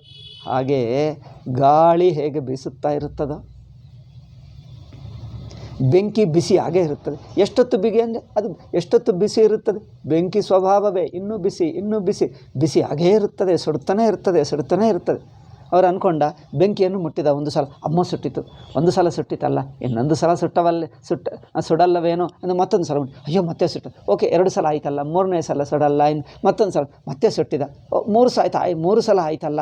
ಈಗ ಸಾಮಾನ್ಯವಾಗಿ ಯಾರೇ ಮಾಡಲಿ 3 ಸಲ ಮಾಡ್ತಾರೆ. ಈಗ ಬೆಂಕಿ 3ನೇ ಸಲ ಆಯ್ತಲ್ಲ, ತ್ರಿನೇತ್ರ, ಏನು 3 ಕಣ್ಣುಗಳಿರುತ್ತವಲ್ಲ, 3 ಸಲ ಆಯ್ತು, ಈಗ 4ನೇ ಸಲ ಸುಡಲ್ಲ ಎಂದು ಮುಟ್ಟಿದ, ಮತ್ತೆ ಸುಟ್ಟಿದ. ಅಯ್ಯೋ ಇದೇನಪ್ಪ, ಇವರಿಗೆ ಅವರು ಹೇಳಿದ, ಗುರುಗಳೇ ಬೆಂಕಿ ಎಷ್ಟು ಸಲ ಸುಡುತ್ತದೆ? ಅದೇನಪ್ಪ ನೋಡು ನೀವೇ ಅಂದ. 4 ಸಲ ಆಯಿತು, ಎಷ್ಟು ಸಲಕ್ಕೆ ಸುಡುವುದು ನಿಲ್ಲಿಸ್ತದೆ? ಮತ್ತೊಂದು ಸಲ ಟ್ರೈ ಮಾಡಿ, ಇನ್ನೊಂದು ಸಲ 50 ಸಲ ಆಯಿತು. ಈಗ 50 ಸಲ ಆಯ್ತಲ್ಲ, ಈಗ ಬಿಡುತ್ತಾನ? ಅಲ್ಲ, 108 ಆಯಿತು, ಬಿಡುತ್ತಾನ? ನೀವು ಇಡೀ ಜನ್ಮ ಟ್ರೈ ಮಾಡು, ಅವ್ರು ಸುಡ್ತಾನೆ ಇರ್ತಾನೆ. ಎಷ್ಟು ಸಲ ಸುಡ್ತಾನೆ? ಎಷ್ಟು ಸಲ ಸುಡುವುದು ಅದೇನಪ್ಪ? ಅದು ಆ ಪ್ರಶ್ನೆಗೆ ಏನರ್ಥ? ಎಷ್ಟು ಸಲ ಎಂಬುದು ಏನದರ್ಥ? ಆ ಪ್ರಶ್ನೆಗೆ ಅರ್ಥವೇ ಇಲ್ಲ. ಏಕೆ? ಬೆಂಕಿ ಸ್ವಭಾವವೇ ಸುಡುವುದೇ ಹೊರತು ಎಷ್ಟು ಸಲ ಎಂಬುದು ಏನಿದೆ? ಅಂಥದ್ದು ಬೆಂಕಿ ಏನಾದರೂ ಪ್ರತಿಜ್ಞೆ ಮಾಡಿಕೊಂಡನ ಏನು? ಯಾರೇ ನನ್ನನ್ನು ಮುಟ್ಟಲಿ, ಮೊದಲನೇ ಸಲ ಮುಟ್ಟಿದ್ದರೆ 3 ಸಲ ಸುಡ್ತೀನಿ, ಈಗ 4ನೇ ಸಲದಿಂದ ಸುಡಲ್ಲ ಎಂದು ಅಂಥದ್ದು ಏನಾದರೂ ನಿಯಮ ಮಾಡಿಕೊಂಡ್ರೆ ಏನು? ಅಂಥದ್ದೇನಾದರೂ ಕಾದಂಬರಿ ಬರೆದರೆ ಹಾಸ್ಯಕ್ಕೋಸ್ಕರ ಮಾಡ್ಕೊಳ್ಳಬಹುದು. ಆದರೆ ಪ್ರಕೃತಿ ಸ್ವಭಾವದಲ್ಲಿ ಹಾಗಿಲ್ಲ. ಪ್ರಕೃತಿ ಸ್ವಭಾವದಲ್ಲಿ ಅದು ಎಂದಿಗೂ, ಅದು ಬೆಂಕಿ ಸ್ವಭಾವವೇ ಬಿಸಿಯಾಗುವುದರಿಂದ ಅದು ನಿರಂತರವಾಗಿ ಸುಡ್ತಾನೇ ಇರುತ್ತದೆ. ಏಕೆ? ಅದರ ಸ್ವಭಾವ. ಹಾಗೆಯೇ ಕರ್ತೃ ಏನು ಮಾಡ್ತಾನೆ ಇರ್ತಾನೆ. ಹರಿಯುತ್ತದೆ ಅಂದ್ರೇನು? ತಳ್ಳುತ್ತದೆ. ಹರಿಯುವುದೇನು? ನಮಗೆ ಒಳಗಿನಿಂದ ಏನೋ ಮಾಡು ತಳ್ಳುತ್ತಾನೆ. ಆ ತಳ್ಳುತ್ತದೆ, ಒತ್ತಡ ಆಗ್ತಾ ಇದಲ್ಲ, ಅದು ನಮ್ಮನ್ನು ಮಾಡಿಸ್ತಾನೆ ಇರುತ್ತದೆ. ಏನು ಮಾಡಿದರೂ ತಪ್ಪಲ್ಲ, ಎಷ್ಟು ಕೆಲಸ ಮಾಡಿದರೂ ಸ್ವಲ್ಪ ಹೊತ್ತು ವಿಶ್ರಾಂತಿ ಇರುತ್ತದೆ ಮಧ್ಯ, ಆದರೂ ತಳ್ಳುವುದು ಮಾತ್ರ ತಪ್ಪಲ್ಲ. ಇದು ಕರ್ತೃತ್ವ. ಕರ್ತೃತ್ವ ಅಂದರೆ ವಿಕಾರ ಅಂದರೆ ಬದಲಾವಣೆ. ಕರ್ತೃತ್ವ ಅಂದರೆ ಏನರ್ಥ? ವಿಕಾರ ಅಂದರೆ ಏನು? ಬದಲಾವಣೆ. ಈ ಬದಲಾವಣೆ ಹೇಗೆ? ಬದಲಾವಣೆ ಒತ್ತಡದಿಂದ ಬದಲಾವಣೆ ಆಗೋದು. ಇಷ್ಟವಿಲ್ಲದಿದ್ದರೂ, ಒತ್ತಡ ಅಂದರೆ ಏನು? ಇಷ್ಟವಿಲ್ಲದಿದ್ದರೂ ನಮ್ಮನ್ನು ಬದಲಾಯಿಸ್ತಾನೆ ಇರುತ್ತದೆ, ಒತ್ತಡ ಮಾಡ್ತಾನೆ ಇರುತ್ತದೆ. ಈ ನಿರಂತರ ಪರಿವರ್ತನಕ್ಕೆ ಕರ್ತೃತ್ವ ಎಂದು ಹೇಳಿದ್ದೇವೆ ಅಲ್ಲವೇ? ಕರ್ತೃತ್ವ ಅಂದರೇನು? ಜ್ಞಾತೃತ್ವ ಅಂದರೇನು? ಜ್ಞಾನವು ಇಷ್ಟು ತಿಳಿಯಿತು ಅಂದರೆ ಸ್ವಲ್ಪ ತಿಳಿಯುತ್ತಾ ಇರುವುದನ್ನು ಜ್ಞಾತೃತ್ವ ಹೇಳಿದ್ದೀವಿ. ಇಷ್ಟು ತಿಳ್ಕೊಂಡೆ. ತಿಳ್ಕೊಂಡುವ ತಿಳುವಳಿಕೆ ಸ್ವಲ್ಪ ತಿಳಿಯುವವನು ನಾನಾಗಿದ್ದೇನೆ, ನನಗಿಷ್ಟು ಗೊತ್ತಾಯಿತು, ಇಷ್ಟು ಗೊತ್ತು, ನಾನು ತಿಳಿಯುತ್ತೇನೆ ಎಂದು ಅಭಿಮಾನ, ಸ್ವಲ್ಪನೇ ತಿಳಿಯುತ್ತೇನೆ ಎಂದು ತಿಳುವಳಿಕೆ, ಇದನ್ನು ಜ್ಞಾತೃತ್ವ. ಸ್ವಲ್ಪನೇ ಮಾಡಿದೆ ಎಂದು ಕರ್ಮ, ನಾನು ಬದಲಾಯಿಸ್ತಾ ಇದ್ದೇನೆ, ಇದು ಮಾಡಿದೆ ಮತ್ತೆ ಇದು ಮತ್ತೆ ಇದು ಮಾಡಿದೆ ಅಂದರೆ ಇಷ್ಟು ಬದಲಾವಣೆ ಆಗಿದೆ, ಇಷ್ಟು ಬದಲಾವಣೆ ಆಗಿದೆ, ಇನ್ನೊಂದು ಬದಲಾವಣೆ. ನಾನು ಬದಲಾಯಿಸ್ತಾನೇ ಇರ್ತೀನಿ. ಮನಸ್ಸು ಬದಲಾಯಿಸ್ತಾನೇ ಇರುತ್ತದೆ. ಇದನ್ನೇನು ಹೇಳಿದ್ದೀವಿ? ಇದನ್ನು ಕರ್ತೃತ್ವ ಅಲ್ಲವೇ? ಕರ್ತೃತ್ವ ಅಂದರೇನು? ಇದೆಲ್ಲ ಮನನ ಮಾಡಿದರೆ ಇಲ್ಲೇ ಇದೆ, ನಾವೇ ಗಮನಿಸಲ್ಲ ಜನರು. ಹೇಳಿದ್ದೆಲ್ಲ ಕಂಠಸ್ಥ ಮಾಡ್ಕೊಳ್ಳಿ. ಹೇಳಿದ್ದು ಕಂಠಸ್ಥ ಮಾಡಿದರೆ ಅದೆಲ್ಲ ವಿವೇಕ, ಅಜ್ಞಾನ, ಅದು ಮಹಾಮೋಹ. ಹೇಳಿದ್ದೆಲ್ಲ ಗಮನ ಮಾಡಿ ಹೇಳಿದ್ದು ಸರಿಯಾಗಿದೆಯೋ ಅಲ್ಲವೋ ಎಂದು ಅನುಭವದಲ್ಲಿ ನೋಡಿ ತಿಳ್ಕೊಳ್ಳಬೇಕು. ಶಾಸ್ತ್ರ ಸುಮ್ಮನೆ ತೋರಿಸ್ತಾ ಇದೆ, ಅದು ನೋಡು ಹೀಗಿದೆ ನೋಡು, ನೋಡು ಅಂದರೆ ನೋಡಿದೆ ಅಲ್ಲ, ನೀವು ನೋಡಿ ತಿಳ್ಕೊ. ಅದೇ ಇದೆಯಾ, ಬೇರೆ ಏನಾದರೂ ಇದೆಯಾ? ನಿಮ್ಮ ಗಮನದಲ್ಲಿ, ನಿಮ್ಮ ಅನುಭವದಲ್ಲಿ ಗೊತ್ತಾಗಬೇಕು. ಕರ್ತೃತ್ವ ಅಂದರೆ ಏನಾಗ್ತಾ ಇದೆ ನಿಮ್ಮ ಅನುಭವದನ್ನೇ ನೋಡು, ಊಹಿಸ್ಕೊಳ್ಳಬೇಡ. ಕರ್ತೃತ್ವ ಅಂದರೆ ಏನು? ಕರ್ಮ ಮಾಡುವುದಂದರೆ ನಾವೇನು ನೋಡ್ತೀವಿ? ಕರ್ಮ ಕೈಯಿಂದ ಮಾಡ್ತೀವಿ. ಕೈಯಿಂದ ಮಾಡುವ ಕರ್ಮವನ್ನು ನೋಡ್ತಾರೆ, ಕರ್ಮ ನೆನಪಿಸ್ಕೊಳ್ತಾರೆ. ಕುಳಿತಿರುವುದು, ನಿಂತಿರುವುದು, ಮಾತಾಡುವುದು ನೆನಪಿಸ್ಕೊಳ್ತಾರೆ. ಕುಳಿತಿರುವುದು, ನಿಂತಿರುವುದು, ಮಾತಾಡುವುದು ನೆನಪಿಸ್ಕೊಂಡರೆ ಕರ್ತೃತ್ವ ಅರ್ಥವಾಗಲ್ಲ. ಕರ್ತೃತ್ವ ಅನುಭವ. ಕರ್ತೃತ್ವ ಎನ್ನುವುದು ನಾನೆಂಬ ಅಭಿಮಾನಕ್ಕೆ ಸೇರಿರುವುದು. ಅಭಿಮಾನ ಇದ್ದೇ ಇದೆ. ಆ ಅಭಿಮಾನ ಯಾವುದಿದೆ? ಬದಲಾಯಿಸುತ್ತಿರುವ ಅದು ಅಭಿಮಾನ. ಅದಕ್ಕೆ ಕರ್ತೃತ್ವ ಹೇಳಿದ್ದೀವಿ. ಅಭಿಮಾನ ಇದೆ, ಅಭಿಮಾನವು ನಿರಂತರ ಬದಲಾಯಿಸ್ತಾ ಇದೆ, ನಿರಂತರ ಚೇಂಜಿಂಗ್ ಪರಿಣಾಮ ಆಗ್ತಾ ಇದೆ, ಒತ್ತಡದಿಂದ ಪರಿಣಾಮವಾಗ್ತಾ ಇದೆ. ಅದಕ್ಕೆ ಕರ್ತೃತ್ವ ಎಂದು ಹೇಳಿದ್ದೇವೆ. ಹಾಗೆ ನೋಡಬೇಕು. ಅನುಭವ ದೃಷ್ಟಿಯ ನೋಡಿದ್ದರೆ ಕರ್ತೃತ್ವ ಅಂದರೇನು? ಅನುಭವ. ಕರ್ತೃತ್ವ ಭೋಕ್ತೃತ್ವವು ಅನುಭವವೇ. ನಾನೆಂಬ ಅಭಿಮಾನವೇ. ಆ ನಾನೆಂಬ ಅಭಿಮಾನವು ಅಲ್ಲಿ ಜ್ಞಾತೃತ್ವ ಹೇಗಿರುತ್ತದೆ? ಅದೇ ನಾನೆಂಬ ಅಭಿಮಾನ ಜ್ಞಾತೃತ್ವವಾಗಿದ್ದಾಗ ಹೇಗಿರುತ್ತದೆ? ನಾನು ತಿಳಿಯುತ್ತೇನೆ ಏನು? ಇಷ್ಟೇ ತಿಳ್ಕೊಂಡೆ, ಮಿಕ್ಕ ಗೊತ್ತಿಲ್ಲ. ಇಷ್ಟೇ ತಿಳ್ಕೊಂಡೆ, ತಿಳಿಯುವವನು ಇಷ್ಟೇ ಎಂದು ತಿಳಿಯುವವನಿಗೆ ಅನಿಸುತ್ತಾ ಇದಲ್ಲ, ಅದು ಜ್ಞಾತೃತ್ವ. ಅಂದರೆ ತಿಳಿಯಲ್ಪಡುವುದು ಸ್ವಲ್ಪ ಇದೆ, ತಿಳಿಯಲ್ಪಡುವ ಜ್ಞೇಯ ಸ್ವಲ್ಪ ಇದೆ. ಸ್ವಲ್ಪ ಜ್ಞೇಯಕ್ಕೆ ಅಭಿಮಾನ ಪಟ್ಕೊಳ್ಳುವವನು ಜ್ಞಾತೃ. ಸಾಕ್ಷಿ ಸಾಕ್ಷಿಗೆ ಜ್ಞೇಯವಿಲ್ಲ, ಇಡಿಯವೆಲ್ಲ ಅರಿವಾಗೇ ಇರುತ್ತಾನೆ. ಅದರಿಂದ ಸಾಕ್ಷಿಗೆ ಪ್ರಮಾತೃತ್ವವಿಲ್ಲ. ಸಾಕ್ಷಿ ಕೇವಲ ಅರಿವು, ಒಟ್ಟು ಅರಿವು, ಅಖಂಡ ಅನಂತ ಅರಿವು, ಅದು ಬ್ರಹ್ಮವೇ ಆಗುತ್ತದೆ. ಅದಕ್ಕೆ ಪ್ರಮಾತೃತ್ವವಿಲ್ಲ. ಸ್ವಲ್ಪ ತಿಳಿಯುವುದು, ನಾನು ತಿಳಿಯುವುದು. ಸ್ವಲ್ಪ ಎನ್ನುವುದು ಜ್ಞೇಯ, ನಾನೆಂಬುದು ಅಭಿಮಾನ. ಸ್ವಲ್ಪ ಜ್ಞಾನದ ಅಭಿಮಾನಕ್ಕೆ ಜ್ಞಾತೃತ್ವ ಅಲ್ಲವೇ? ಜ್ಞಾತೃತ್ವ ಅಂದರೆ ಏನು? ನಮ್ಮ ಅನುಭವದೇ ಹೇಳ್ತದೆ. ಅಲ್ಲೇ ಇದೆ, ಎಲ್ಲ ನಮ್ಮಲ್ಲೇ ಇದೆ. ನಾವು ಗಮನಿಸಿ ಪುಸ್ತಕವನ್ನು ನೋಡ್ತಾರೆ, ಪುಸ್ತಕ ಅಲ್ಲ, ಇಲ್ಲೇ ನೋಡು, ಇಲ್ಲೇ ಇದೆ. ಪುಸ್ತಕ ಆದರೂ ಹೇಗೆ ನೋಡಬೇಕೆಂದು ಹೇಳ್ತದೆ. ಅವರು ಹೇಗೆ ನೋಡಬೇಕು ಎನ್ನುವುದು ಬಿಟ್ಟು ಹೇಳಿದ ಮಾತುಗಳನ್ನು ಕಂಠಸ್ಥ ಮಾಡ್ತಾರೆ, ಅಥವಾ ಹೇಳಿದ್ದಕ್ಕನುಗುಣವಾಗಿ ಊಹಿಸ್ಕೊಂಡರೆ ಅರ್ಥವಾಗಲ್ಲ. ಹೇಳಿದ ಮಾತುಗಳು ಕಂಠಸ್ಥ ಮಾಡುವುದಲ್ಲ, ಊಹಿಸ್ಕೊಂಡುವುದೂ ಅಲ್ಲ. ಅದೆಲ್ಲ ಅಪರಾವಿದ್ಯೆ ಆಗುತ್ತದೆ, ಅಜ್ಞಾನ, ಲೌಕಿಕ ವಿದ್ಯೆ ಆಗುತ್ತೆ. ಅದು ವೇದಾಂತ ಆಗಲ್ಲ, ಅದು ಪಾಂಡಿತ್ಯ ಆಗುತ್ತದೆ. ಅದು ಪಾಂಡಿತ್ಯವು ಬ್ರಾಹ್ಮಣರ ಕೆಲಸ. ವೇದಾಂತ ವಿಚಾರ ಎಲ್ಲ ಜಾತಿಯವರು ಮಾಡಬೇಕು. ಪಾಂಡಿತ್ಯ ಯಾರ ಕೆಲಸ? ಅದು ಬ್ರಾಹ್ಮಣರ ಕೆಲಸ. ಅದು ಧರ್ಮ ಅವರಿಗೆ, ಅದು ವೃತ್ತಿ ಧರ್ಮ. ಪುಸ್ತಕಗಳು, ಶ್ಲೋಕಗಳು ಕಂಠಸ್ಥ ಮಾಡುವುದು, ಅರ್ಥ ಹೇಳುವುದು, ಅದೆಲ್ಲ ವೃತ್ತಿ ಧರ್ಮ. ನಮಗೆ ವೃತ್ತಿ ಧರ್ಮ ಬೇಡ, ನಮಗೆ ಆತ್ಮಜ್ಞಾನ ಬೇಕು ಅಲ್ಲವೇ? ಈ ವೃತ್ತಿ ಧರ್ಮದು ಬ್ರಾಹ್ಮಣ ವೃತ್ತಿ ಧರ್ಮ, ಮಿಕ್ಕ ಜನರು ಅವರವರ ವೃತ್ತಿ ಧರ್ಮ. ಎಲ್ಲರಿಗೂ ತಮ್ಮ ವೃತ್ತಿ ಧರ್ಮ ಒಂದೇ. ಎಲ್ಲರಿಗೂ ವೃತ್ತಿ ಧರ್ಮವೇ. ಎಲ್ಲರೂ ವೃತ್ತಿ ಧರ್ಮ ಮಾಡಿದ್ದರೆ ಪುಣ್ಯ, ಎಲ್ಲರೂ ವೃತ್ತಿ ಧರ್ಮಕ್ಕೆ ಪುಣ್ಯ ಬರುತ್ತದೆ. ಎಲ್ಲರೂ ವೃತ್ತಿ ಧರ್ಮವನ್ನು ಭಗವಂತನ ಸಮರ್ಪಣೆ ಮಾಡಿದ್ದರೆ ಕರ್ಮಯೋಗ ಆಗುತ್ತದೆ. ಕರ್ಮಯೋಗಕ್ಕೆ ಅದೇನು ಬೇಕಾಗಿಲ್ಲ. ಆದ್ದರಿಂದ ವೃತ್ತಿ ಧರ್ಮವಾಗಿ ಶಾಸ್ತ್ರ ಅಧ್ಯಯನ ಮಾಡುವುದಂದರೆ ಅದು ಸುಮ್ಮನೆ ಧರ್ಮ ಆಗುತ್ತದೆ. ಈಶ್ವರಾರ್ಪಣೆ ಮಾಡಿದರೆ ಕರ್ಮಯೋಗ ಆಗುತ್ತೆ, ಜ್ಞಾನ ಆಗಲ್ಲ. ಪಾಂಡಿತ್ಯವು ಜ್ಞಾನ ಆಗಲ್ಲ. ನೋಡ್ಕೊಂಡು, ಪಾಂಡಿತ್ಯವು ವೃತ್ತಿ ಧರ್ಮ ಆದರೆ ಪುಣ್ಯ ಬರುತ್ತದೆ, ನಿಷ್ಕಾಮವಾಗಿದ್ದರೆ ಅಂತಃಕರಣ ಸಿದ್ಧಿ ಆಗ್ತದೆ. ಅಷ್ಟೇ ಹೊರತು ಪಾಂಡಿತ್ಯವು ಕಂಠಸ್ಥ ಮಾಡುವುದು ಅದೆಲ್ಲ ಆತ್ಮಜ್ಞಾನ ಅಲ್ಲ, ವೇದಾಂತ ಅಲ್ಲ. ವಿಚಾರ ಮಾಡಿದರೆ ಆತ್ಮಜ್ಞಾನ, ವಿಚಾರ ಮಾಡುವುದೇ ವೇದಾಂತ ಅಲ್ಲವೇ? ವೇದಾಂತಕ್ಕೆ ವೈರಾಗ್ಯ ಬೇಕು, ಜಿಜ್ಞಾಸ ಬೇಕು, ಮುಮುಕ್ಷತ್ವ ಬೇಕು. ಅಂಥವರು ಯಾರಾದರೂ ಯಾವ ಜಾತಿ ಆದರೂ ಮಾಡ್ಬೋದು. ಆದ್ದರಿಂದ ಇಲ್ಲಿ ನೋಡಿ, ಜ್ಞಾತೃತ್ವ ಅಂದರೆ ಏನು? ಸ್ವಲ್ಪ ಜ್ಞಾನ ತಿಳಿಯುವುದು, ಅದು ನಾನು ತಿಳಿಯುತ್ತಾ ಇದ್ದೇನೆ ಎಂದು ಅಭಿಮಾನ. ಈ ಎರಡು ಸೇರಿಕೊಂಡರೆ ಜ್ಞಾತೃತ್ವ. ಕರ್ತೃತ್ವ ಅಂದರೆ ಏನು? ಸ್ವಲ್ಪ ಒಂದೊಂದು ಬದಲಾಯಿಸುವುದು, ಅದನ್ನು ಒತ್ತಡಕ್ಕೆ ಒಳಗಾಗಿ ಬದಲಾಯಿಸ್ತಾ ಇರುವುದು ಮಾಡಲೇಬೇಕು. ನಾನು ಎಂದು ಅಭಿಮಾನವಿರುವುದು, ಆ ಅಭಿಮಾನವು ಬದಲಾಯಿಸ್ತಾ ಇರುವುದು. ಒತ್ತಡದಿಂದ ಕರ್ಮೇಂದ್ರಿಯಗಳಿಂದ ಅಭಿಮಾನ ಪಟ್ಕೊಂಡು ಕರ್ಮೇಂದ್ರಿಯಗಳು ಬದಲಾಯಿಸ್ತವೆ, ನಾನು ಬದಲಾಯಿಸ್ತಾ ಇದ್ದೀನಿ ಅಲ್ಲವೇ. ಒಂದೊಂದು ವಸ್ತುವಿನಲ್ಲಿ ಬಾಯಿನಿಂದ ಮಾತಾಡ್ತಾ ಇದ್ದೀನಿ, ಕೈಯಿಂದ ಹಿಡ್ಕೊಳ್ತೀನಿ, ಬಿಡ್ತೀನಿ, ಮತ್ತು ತಳ್ಳುವುದು, ಹಿಡಿಯುವುದು, ಬಿಡುವುದು ಮುಂತಾದ ಕೈ ಕೆಲಸಗಳು, ಕಾಲಿನಿಂದ ನಡೆಯುವುದು, ಹೀಗೆ ಮುಂತಾದ ಮಿಕ್ಕೇಂದ್ರಿಯಗಳಿಂದ ಕರ್ಮೇಂದ್ರಿಯಗಳಿಂದ ಆಯಾ ಕರ್ಮೇಂದ್ರಿಯಗಳಿಂದ ಏನೋ ಬದಲಾವಣೆ ಆಗ್ತಾ ಇದೆ. ಈ ಬದಲಾವಣೆ ನಾನು ಒಳಗಾಗ್ತಾ ಇದ್ದೀನಿ. ಬದಲಾವಣೆ ಆಗುವುದು, ಅದು ನಾನು ಆಗ್ತಾ ಇದ್ದೀನಿ ಅಭಿಮಾನ ಪಟ್ಕೊಳ್ಳುವುದು, ಈ ಎರಡು ಕರ್ತೃತ್ವ. ಈ ಎರಡು ಬಿಟ್ಟರೆ ಪ್ರಪಂಚ ಏನೇ ಇರಲಿ ನಿಮಗೆ ಕರ್ತೃತ್ವ ಇಲ್ಲ, ಆತ್ಮಕ್ಕೆ ಕರ್ತೃತ್ವವಿಲ್ಲ. ಇವರೇನು ಹೇಳ್ತಾರೆ, ಕರ್ಮ ಸನ್ಯಾಸ ಅಂದರೆ ನನ್ನ ಕೈಯಿಂದ ಗುರುಗಳೇ ನಾನು ಇದು ಮುಟ್ಟಬಹುದಾ, ನಾನು ಇಲ್ಲಿ ಇಡಬಹುದಾ. ಸನ್ಯಾಸಿ ಬಂದ ಒಬ್ಬ, ಇಲ್ಲಿ ಕೆಲವು ದಿವಸ ಇದ್ದ. ನಾನು ಇದು ಮಾಡಬಹುದಾ, ನಾನು ಇದಿಡಬಹುದಾ, ನಾನು ಇದು ಮಾಡಬಹುದಾ. ಅಯ್ಯೋ ರಾಮ, ಕರ್ಮ ಬಿಡು. ಸನ್ಯಾಸ ಅಂದರೆ ಕರ್ಮ ಮಾಡಬಾರ್ದಂದರೆ ಅವನು ಕರ್ಮ ಮಾಡಬಾರದೆಂದು ಕರ್ಮಗಳ ಕುರಿತೇ ಕೇಳ್ತಾ ಇದ್ದಾನೆ. ಅಂದರೆ ಅವರಿಗೆ ಕರ್ಮ ಏನೋ ಕರ್ಮ ಸನ್ಯಾಸವೇನೋ ಗೊತ್ತಾಗಲ್ಲ. ಏಕೆಂದರೆ ಅವರು ವೇದಾಂತ ಜ್ಞಾನಿ ಅಲ್ಲ, ವೇದಾಂತವು ಕಲಿಯಲಿಲ್ಲ, ವೇದಾಂತವು ಕೇಳಲಿಲ್ಲ. ಆದರೆ ಸನ್ಯಾಸಿ ಆಗಿಬಿಟ್ಟ. ಏನು ಕಲ್ತ್ಕೊಂಡ ಅಂದರೆ ಜ್ಯೋತಿಷ್ಯ ಕಲ್ತ್ಕೊಂಡ. ಸನ್ಯಾಸಿ ಆದ ನಂತರ ಎಲ್ಲರಿಗೂ ನಿಮ್ಮ ಕುಂಡಲ್ ತಗೊಂಡು ಬಾ, ನಾನು ನೋಡಿ ಹೇಳ್ತೀನಿ ಎಂದು ನೋಡಿ ಹೇಳ್ತಾನೆ.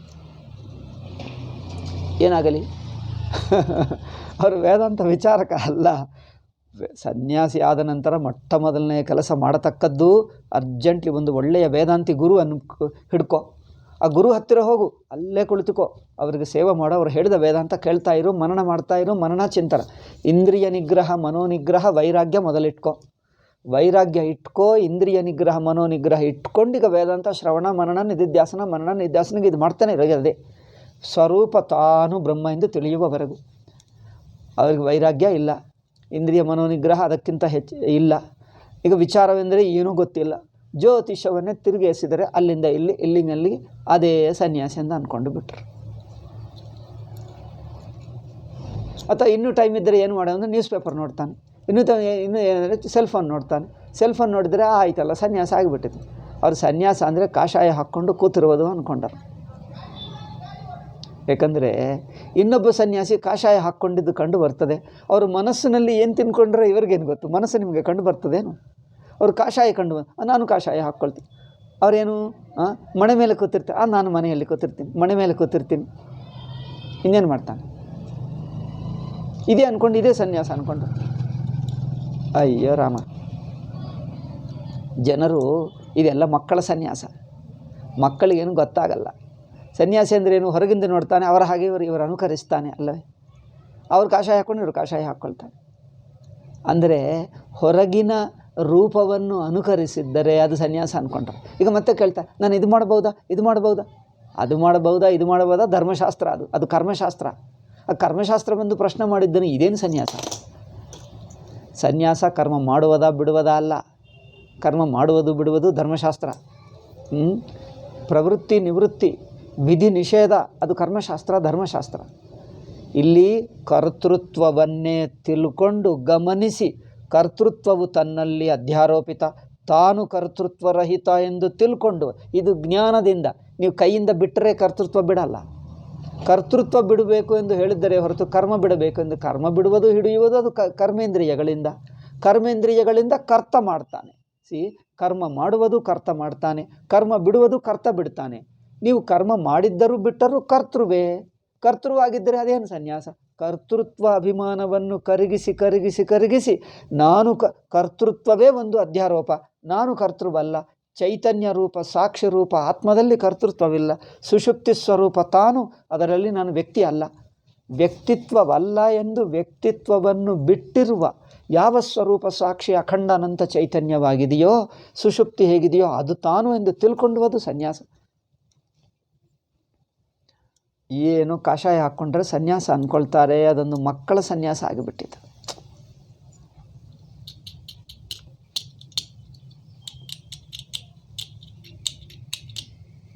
ಓಕೆ, ಆದ್ದರಿಂದ ಕರ್ತೃತ್ವ ಅಂದರೇನು? ವಿಚಾರ ಮಾಡು. ಕಂಠಸ್ಥ ಮಾಡಿದ್ದರೆ ಪ್ರಯೋಜನವಿಲ್ಲ. ಅದು ಮಾಡ್ತೀನಿ. ಅವರು ಸನ್ಯಾಸ ಅಂದರೆ ಏನು ಅಂದರೆ ಕಾಷಾಯ ಹಾಕ್ಕೊಂಡದ್ದು. ಊಟ ಹೇಗೆ ಮಾಡೋದು ಚಿಂತೆ ಎಲ್ಲ ಊಟ ಕುರಿತೆ. ಊಟ ಹೇಗೆ ಮಾಡುವುದು? ಇಲ್ಲಿ ಈ ನೀರು ಹೀಗೆ ತಿರುಗಿಸುವುದಾ? ತಟ್ಟದಲ್ಲಿ ನೀರು ಹಾಕಿ ಹೀಗೆ ತಿರುಗಿಸುವುದಾ, ಹೀಗೆ ತಿರುಗಿಸುವುದಾ? ಒಬ್ಬನು ಕೇಳ್ತಾನೆ, ನೀರು ಏನಿದು ಕ್ಲಾಕ್ ವೈಸ್ ಅಂದರೆ ಇಂದು ಎಡಪಕ್ಕದಿಂದ ಬಲಪಕ್ಕ ನೀರು ತಿರುಗಿಸುವುದಾ ಅಥವಾ ಈ ಸೈಡ್ನಿಂದ ಹೀಗೆ ತಿರುಗಿಸುವುದಾ? ಅಯ್ಯೋ ರಾಮ, ಇದು ಸನ್ಯಾಸವಾ? ಅವ್ರು ಪ್ರಶ್ನೆ ಮಾಡ್ತಾನೆ, ಹೀಗೆ ತಿರುಗಿಸಬೇಕಾ ಹೀಗೆ ತಿರುಗಿಸಬೇಕು? ನೀವು ಹಾಗೆ ತಿರುಗಿಸಿದ್ದರು ಹೀಗೆ ತಿರುಗಿಸಿದ್ದರೂ ನಿಮ್ಮ ಸಂಸಾರ ಕರ್ತೃತ್ವ ಭೋಕ್ತೃತ್ವ ಹಾಗೇ ಇರುತ್ತದೆ. ನೀವು ಏನೇ ಮಾಡ್ಕೋ ಅಲ್ಲೇ ಇರ್ತದೆ, ಅದೇನು ವ್ಯತ್ಯಾಸ ಆಗಲ್ಲ. ಅಯ್ಯೋ ರಾಮ, ಪಾಪ ಗೊತ್ತಿಲ್ಲ ಏನು ಮಾಡ್ತಾರೆ. ಅದಕ್ಕೋಸ್ಕರ ಶ್ರವಣಾಯಾಪಿ ಬಹುಭಿರ್ಯೋ ನ ಲಭ್ಯ. ನಾನು ಮೊದಲನೇ ಸಲ ಅಂದ್ಕೊಳ್ತಿದ್ದೆ, ವೇದಾಂತ ಶ್ರವಣ ಮಾಡುವುದಕ್ಕೆ ಎಷ್ಟೋ ಜನರಿಗೆ ಸಿಗಲ್ಲ. ವೇದಾಂತ ಎನ್ನುವುದು ಇದೇ, ಅದು ಕೇಳಬೇಕು, ಸರಿಯಾದ ಗುರು ಹೇಳುವವರು ಸಿಕ್ಕುವುದು, ನಾವು ಕೇಳುವಕ್ಕೆ ನಮಗೆ ಪೂರ್ವಜನ್ಮ ಪುಣ್ಯ ಬೇಕು, ಅವಕಾಶ ಸಿಕ್ಕಿ ಕೇಳಬೇಕೆಂಬ ಬುದ್ಧಿ ಹುಟ್ಟಿ ಕೇಳಿದ್ದರೆ ಅರ್ಥವಾಗುವುದು, ಕೇಳುವುದಕ್ಕೆ ಸಿಗಬೇಕು. ವೇದಾಂತ ಇದೆ, ಹೇಳುವವರಿದ್ದಾರೆ, ಗುರುಗಳಿದ್ದಾರೆ, ಇವರಿಗೆ ಮಾತ್ರ ನಾನು ಕೇಳಬೇಕೆಂಬ ಬುದ್ಧಿ ಹುಟ್ಟಲ್ಲ, ಸಿಕ್ಕಿದರೂ ಅವ್ರು ಹೋಗಿ ಕೇಳಲ್ಲ. ಏನು ಅಡ್ಡಿ ನೋಡಿ, ಎಷ್ಟು ದೊಡ್ಡ ಅಡ್ಡಿ. ಈ ಅಡ್ಡಿಗೆ ಯಾರು ಏನು ಮಾಡಬೇಕು? ಯಾರು ಏನು ಮಾಡೋಕ್ಕಾಗಲ್ಲ. ವೇದಾಂತ ಹೇಳುವರಿದ್ದಾರೆ, ಇವರಿಗೆ ಬುದ್ಧಿ ಇಲ್ಲ, ಹೋಗಲ್ಲ. ಏನು ಮಾಡೋದು? ಕೇಳಿದ್ದರೂ ಅವರು ಅದಲ್ಲ ಅಂದ್ಕೊಂಡು ಏನೋ ಹೇಳ್ತಾ ಇದ್ದಾರೆ, ಪುಸ್ತಕ ಪಾಂಡಿತ್ಯ ನಮಗೆ ಏಕೆ ಅಂದ್ಕೊಂಡು ಹೋಗಿ ಇನ್ನೇನು ಏನು ಹೇಳ್ತಾರೆ. ಸನ್ಯಾಸಿ ಅಂದರೆ ಪುಸ್ತಕ ಅಲ್ಲ, ಪುಸ್ತಕ ಗೃಹಸ್ಥರಿಗೆ, ವೇದಾಂತ ಕೇಳುವುದು ಗೃಹಸ್ಥರಿಗೆ. ನಾವೇನು ಮಾಡ್ತೀವಿ ಅಂದರೆ ನಾವು ಜಪ ಮಾಡಿಕೊಂಡು ಊಟ ಮಾಡ್ತೀವಿ, ಇದೇ ನಮ್ಮ ಸನ್ಯಾಸ ಅಂದ್ಕೊಂಡು. ವೇದಾಂತ ಕೇಳಪ್ಪ ಅಂದರೆ ವೇದಾಂತವೆಲ್ಲ ಗೃಹಸ್ಥರು ಪಂಡಿತರು, ಅವರು ಪಂಡಿತರನ್ನೇ ನೋಡಿದ್ದಾರೆ ವೇದಾಂತ ಮಾತಾಡುವುದು. ಅದರಿಂದ ಅವರೇನು ಅಂದ್ಕೊಂಡರು, ಓ ವೇದಾಂತ ಅಂದರೆ ಅದು ಗೃಹಸ್ಥ ಪಂಡಿತರದು ಕೆಲಸ, ಅದರಿಂದ ಅವರ ಕೆಲಸ ನಮಗೇಕೆ ಅಂದ್ಕೊಂಡ್ರು. ಇವರ ಸನ್ಯಾಸ ಹೀಗಿದೆ ನೋಡಿ. ತೆಲುಗಿನಲ್ಲಿ ಹೇಳಬೇಕಾದ್ರೆ ಇವರ ಸನ್ಯಾಸ ಇಲ್ಲ ಏಡ್ಚಿಂದಿ. ಇದಕ್ಕೆ ಏನು ಹೇಳಬೇಕು ಗೊತ್ತಿಲ್ಲ ಕನ್ನಡದಲ್ಲಿ ನನಗೆ. ಹೀಗೆ ಅಳುತ್ತಾ ಇದೆ ವೇದ ಅವರ ಸನ್ಯಾಸ.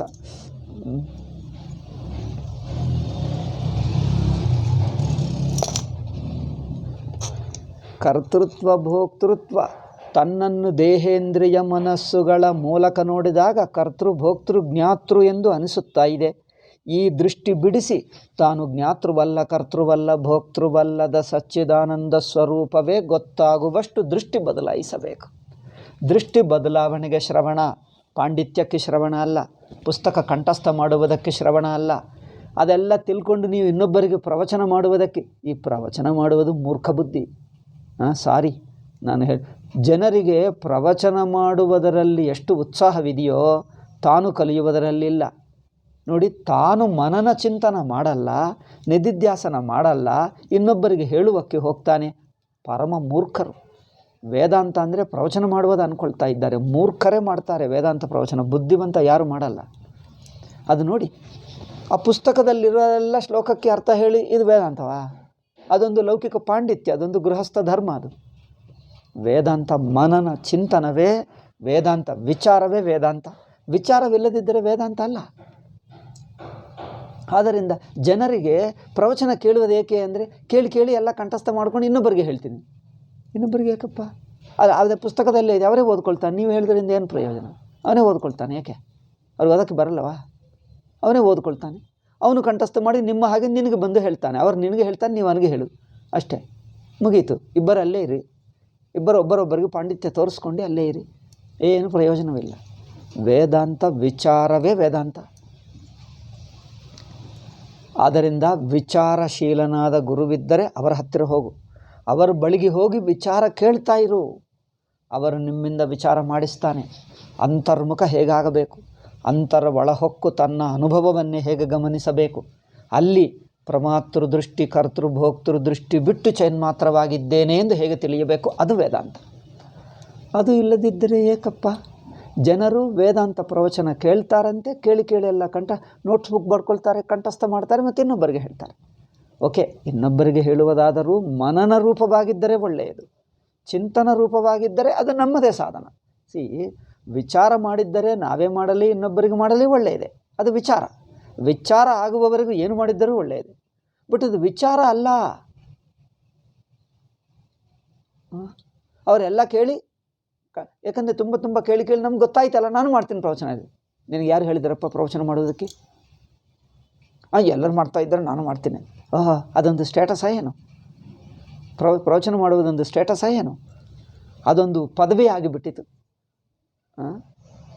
ಅದೇನೋ ಒಂದು ಉದ್ಯೋಗ ಆಗಿಬಿಟ್ಟಿತ್ತೋ, ಪದವಿ ಆಗಿಬಿಟ್ಟಿತ್ತೋ, ತೋರಿಸಿಕೊಳ್ಳೋದಾಗಿಬಿಟ್ಟಿತ್ತೋ. ವೇದಾಂತವು ಇನ್ನೊಬ್ಬರಿಗೋಸ್ಕರ ಕಲಿಯಬೇಡ. ಇನ್ನೊಬ್ಬರಿಗೋಸ್ಕರ ಕಲಿಯುವುದು ವೇದಾಂತವಲ್ಲ. ನಿನಗೆ ಜಿಜ್ಞಾಸ ಬಂದರೆ, ನನಗೆ ಮೋಕ್ಷ ಬೇಕು, ನನಗೆ ಸಂಸಾರ ಬಿಡಿಸಿಕೊಳ್ಳಬೇಕು ಅಂದಾಗ ವೇದಾಂತ ಕೇಳಬೇಕು.